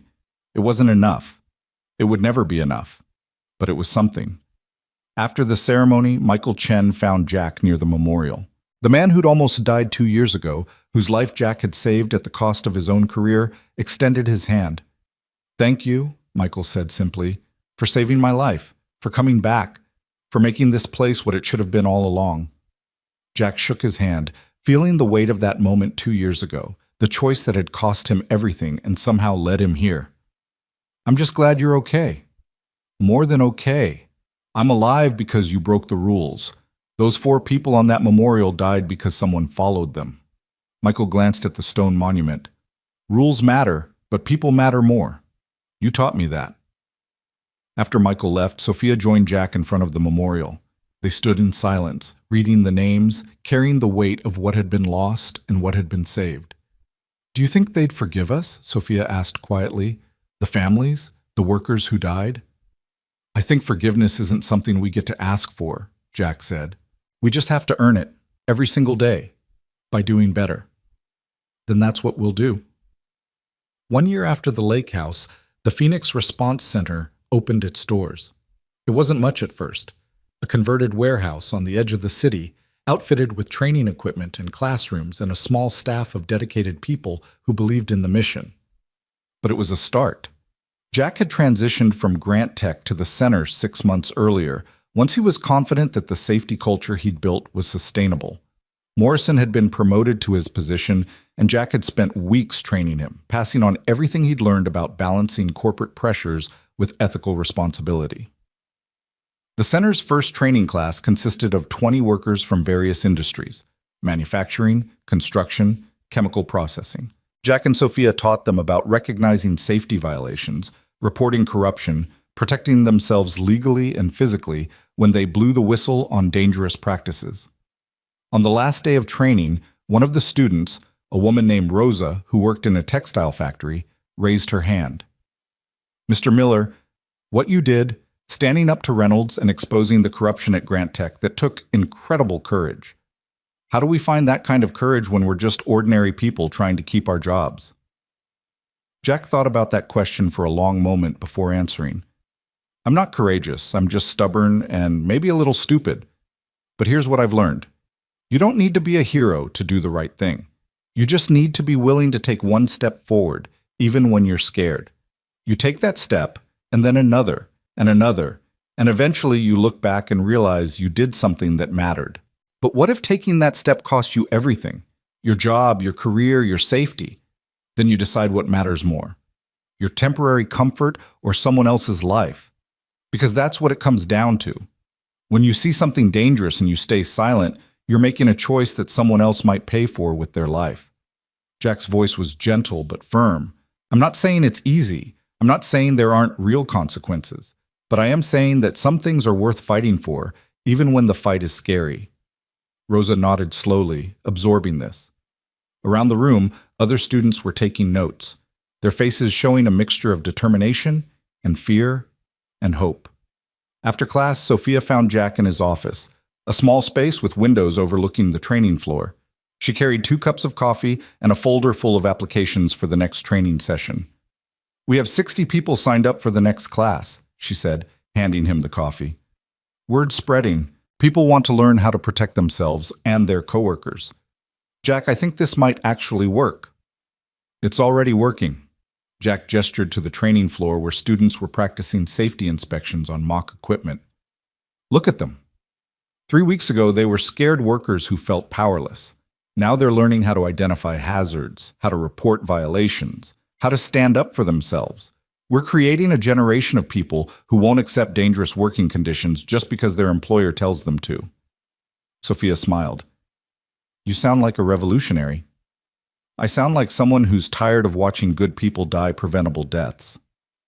They stood at the window watching the students work. 2 people who'd been brought together by tragedy and had chosen to create something meaningful from the wreckage. The Phoenix Response Center wasn't going to change the world overnight, but it might save a few lives, and a few lives were worth everything. That evening, Jack drove to pick up Lena from Emma's house, where the girls had been working on yet another school project. Sophia's mansion was different now. The security had been scaled back to reasonable levels, the paranoia had faded, and it felt more like a home than a fortress. Emma and Lena emerged carrying a poster board covered in photos and text. Their project, Lena explained with barely contained excitement, was about heroes. Real heroes, not superheroes from movies, but ordinary people who'd done extraordinary things. "And look, Dad," Lena said, pointing to one section of the poster. "We included you." Jack's breath caught. There was a photo of him. He didn't know where they'd gotten it, alongside text that read, "Jack Miller, former Navy SEAL and safety director, who stopped bad people from hurting workers and saved lives by standing up for what was right." "Girls, this is..." Jack struggled to find words. "This is wonderful. I'm honored to be on your hero poster." "You're our hero," Emma said simply. "You saved my mom. You saved me. You saved lots of people." "We save each other," Jack corrected gently. Your mom is just as much a hero as I am. She had the courage to investigate corruption even when it was dangerous. She chose to do the right thing even when it cost her company money. That takes real strength. Sophia appeared in the doorway, her eyes suspiciously bright. Are you making me cry in front of the children, Jack Miller? Just stating facts. The girls insisted on showing off their entire project. Heroes from history, heroes from their community, heroes who were teachers and firefighters and doctors. But the section on Jack and Sophia was the centerpiece, lovingly created with glitter and photographs and handwritten explanations of what made someone heroic. Later, after Lena had fallen asleep in the truck on the drive home, after Jack had carried her to bed and tucked her in with Captain Ice, the penguin beside her, he sat in his living room and thought about the past year, about everything they'd survived, everything they'd lost, everything they'd built from the ashes. His phone buzzed with a text from Sophia. Thank you for today, for every day, for giving me a chance to be better. Jack typed back, thank you for taking that chance, for trusting me when you had every reason not to. The response came immediately. Coffee tomorrow? I have ideas for expanding the center. Of course you do, Jack replied with a smile. Tomorrow at 8. The months continued to pass, marked by small victories and incremental progress. The Phoenix Response Center trained hundreds of workers who returned to their jobs armed with knowledge and confidence to speak up when they saw something wrong. Grant Tech's accident rate remained at near zero, becoming an industry benchmark that other companies studied and tried to emulate. Jennifer Park published an article in a business journal about transparent accounting practices that became required reading in MBA programs. Jack and Sophia became something like partners, united by shared mission and mutual respect that had been forged in the worst circumstances and tempered into something unbreakable. They weren't friends exactly, their relationship was too complex, too weighted with history. But they were allies in the truest sense, two people committed to the same cause. Lena and Emma grew closer, their friendship deepening from playdates to true sisterhood. They had sleepovers where they stayed up late talking about boys and space and their dreams for the future. They defended each other at school, collaborated on projects, and called each other every night before bed. One evening, almost exactly 1 year after the confrontation at the lake house, Jack received a call from Agent Reeves. I thought you'd want to know, she said. We just closed the last investigation related to Reynolds. Every contractor, every accomplice, every person who helped him cover up violations, they've all been identified and prosecuted. It's over, Jack, completely over. Jack felt something release in his chest, a tension he hadn't realized he'd been carrying for 12 months, a hypervigilance that could finally relax. Thank you, Agent Reeves, for everything. You did the hard part. I just filed the paperwork. Reeves paused. Jack, what you and Sophia built, the safety protocols at Grant Tech, the Phoenix Response Center, the cultural shift you're creating, that's how you change systems. Not just by catching bad guys, but by making it harder for bad guys to exist in the first place. After the call, Jack walked to Lena's room. She was asleep, her astronomy posters covering the walls, her books about space exploration stacked on the nightstand. He stood in the doorway, watching her chest rise and fall with steady breaths, and allowed himself to feel something he hadn't felt in a very long time. Safety. True, deep, genuine safety. The monsters were gone. The investigations were closed. His daughter could sleep without fear, could dream about Jupiter and nebulae and distant galaxies without nightmares about gunfire and violence. They'd made it through. Somehow, impossibly, they'd survived. 2 years after the parking garage assault, the Phoenix Response Center held its first anniversary celebration.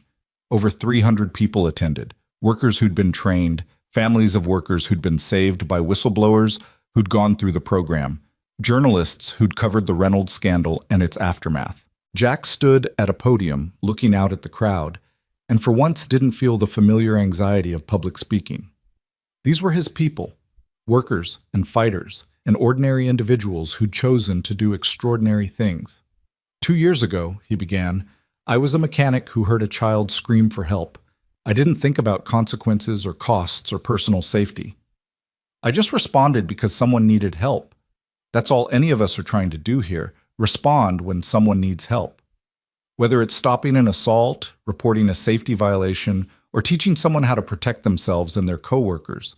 We're all just responding to that same call for help. He paused, looking at Sophia, who stood at the side of the room with Emma and Lena. Someone once told me that heroes are just people who don't walk away. I don't know if that makes us heroes, but I know it makes us better than we were. And maybe that's enough. Maybe being better, helping where we can, refusing to walk away, maybe that's all anyone can ask of us. The applause was thunderous. Jack stepped away from the podium, feeling lighter than he had in years. After the celebration, after the crowds had dispersed and the center had emptied, Jack found himself alone with Sophia on the rooftop of the converted warehouse. The city spread out before them, millions of lights representing millions of lives, each one valuable, each one worth protecting. "We did it," Sophia said softly. "We actually did it. We stopped Reynolds. We changed Grant Tech. We created something that's going to save lives for years to come." "You did it," Jack corrected. "I just helped." "No, we did it together. I couldn't have done any of this without you." Sophia turned to face him. "Jack, I need to tell you something. Something I should have said 2 years ago, but was too proud and too scared to admit." "What's that?" "When I fired you, I knew it was wrong. I knew you'd saved Michael Chen's life, that you'd done exactly what any decent person would do. But I fired you anyway because I was afraid of bad publicity, afraid of looking weak, afraid of admitting that our safety protocols were inadequate. I sacrificed you to protect my image." Sophia's voice was thick with emotion. "And then, 2 years later, you saved my life. You saved my daughter. You risked everything to help me, even though I'd destroyed your career. That kind of grace, that kind of forgiveness. I don't deserve it, but I'm grateful for it every single day." Jack was quiet for a long moment, processing this confession, this vulnerability. "You know what I learned from all of this? People are complicated. We make mistakes. We fail. We let fear drive our decisions. But we can also choose to be better. You chose to be better, Sophia. That matters more than the mistake. I'm trying. Every day I'm trying to be the person I should have been all along. That's all any of us can do." They stood in silence, two people who'd been through hell together and had emerged scarred but stronger, broken but healing. "Jack?" Sophia's voice was tentative. "Thank you for not walking away, for being the hero the girls needed. The hero I needed." Jack smiled. "Heroes are just people who don't walk away. You taught me that." "No," Sophia said, smiling through tears. "You taught me that. I just wrote it down." 3 years after that night in the parking garage, on a crisp autumn evening when the leaves were turning gold and the air smelled of wood smoke and possibility, Jack returned home to find an envelope waiting for him. Inside was an invitation, Emma's 8th birthday party, with a handwritten note from the birthday girl herself. "Dear Mr. Jack, you have to come to my party because you and Lena are family now. Mom says families are the people who stay with you when things are hard. You stayed. That makes you family. Love, Emma. P.S. There will be cake." Jack read the note 3 times, each time feeling something shift in his chest. Grief for all they'd lost, gratitude for all they'd survived, hope for all they were building. He called Sophia. "We'll be there. Tell Emmalina and I wouldn't miss it for anything." "Jack, about the note, Emma wrote that herself. I didn't tell her to call you family." "I know, that's what makes it perfect."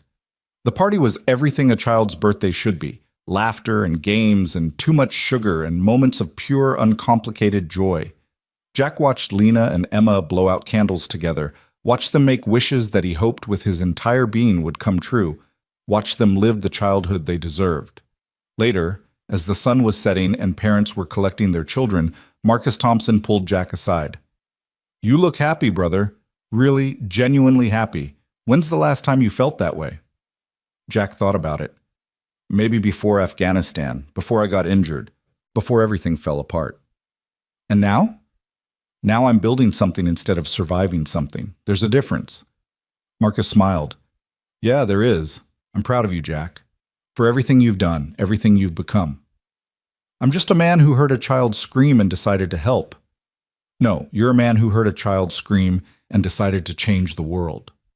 That's different." That night, after Lena was asleep and the apartment was quiet, Jack sat at his kitchen table and wrote a letter. Not to anyone specific, but to the universe, to the future, to the version of himself who'd been sitting in the same spot 3 years ago, wondering if doing the right thing had been worth the cost. He wrote about Sophia and Emma, about the Phoenix Response Center, about Grant Tech's transformation. He wrote about the workers who were alive today because of safety protocols that hadn't existed 3 years ago. He wrote about Lena's dreams of space exploration and Emma's determination to become a scientist who solved impossible problems. He wrote about redemption and second chances and the strange mathematics of justice, where sometimes losing everything was the only way to find what truly mattered. At the bottom of the letter, he wrote a single line, the same line that had been written above the Phoenix Response Center's entrance, the motto that had guided everything they'd built. Heroes are just people who don't walk away. Jack folded the letter and placed it in a drawer, a message to his past self and his future self, a reminder of what they'd survived and what they'd become.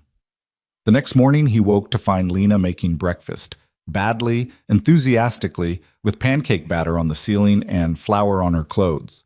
She was singing something about Jupiter's moons, completely unself-conscious, completely happy. Jack stood in the doorway, watching his daughter, and felt gratitude so profound it brought tears to his eyes.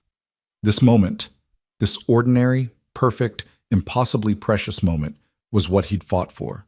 This was what had been worth every cost, every sacrifice, every terrifying choice. His phone buzzed with a text from Sophia. New class starts today at the center. 25 students. Ready to change more lives? Always, Jack texted back. That's what we do. He helped Lena finish breakfast, drove her to school, and headed to the Phoenix Response Center, where 25 workers waited to learn how to protect themselves and their co-workers. Each one of them represented potential lives saved, future tragedies prevented, families that wouldn't have to grieve preventable deaths. Sophia met him at the entrance, carrying coffee and lesson plans, and the determined expression of someone who'd found her purpose. Together, they walked into the center, into the work that defined them, into the mission that had brought them together and transformed them both. Heroes are just people who don't walk away. They hadn't walked away. They'd stayed. They'd fought. They'd built something beautiful from something broken. And in the end, that was all that mattered. The story that had begun with a child's scream in a parking garage had become a story of redemption, of courage, of ordinary people doing extraordinary things because they refused to accept that the world had to be the way it was. Jack Miller, former Navy SEAL, former mechanic, former outcast, had become exactly what he'd always been: a protector, a defender, a man who heard calls for help and responded. Sophia Grant, former CEO who'd prioritized profit over people, had become something better, a leader who understood that success meant nothing if it was built on suffering, that wealth meant nothing if it cost human lives. Together, they'd created a legacy that would outlive them both, that would protect people they'd never meet, that would prove that integrity and courage and refusing to walk away could actually change the world. Years would pass. Lena would grow up to become an aerospace engineer, designing systems that kept astronauts safe in the hostile environment of space. Emma would become a corporate ethics consultant, teaching the next generation of executives that profit and morality weren't mutually exclusive. The Phoenix Response Center would expand to 12 locations across the country, training thousands of workers, preventing countless accidents, saving lives that would never know they'd been saved. Grant Tech would become the gold standard for safety culture, the company other corporations studied when they wanted to do better. And Jack Miller would continue to wake up every morning, grateful for the daughter sleeping down the hall, for the work that gave his life meaning, for the second chance he'd been given to be the man he'd always wanted to be. But all of that was still in the future. In this moment, on this ordinary Tuesday morning, 3 years after everything changed, Jack Miller stood in the Phoenix Response Center's training room, looked at 25 workers who'd come to learn how to save lives, and said the words that had become his creed, his purpose, his truth. Heroes are just people who don't walk away. So today, we're all going to be heroes. Let's get started. And they did. Because that's what heroes do. They don't walk away. They stay. They fight. They build. They make the world better. One choice at a time, one life at a time, one moment at a time. And sometimes that's enough to change everything.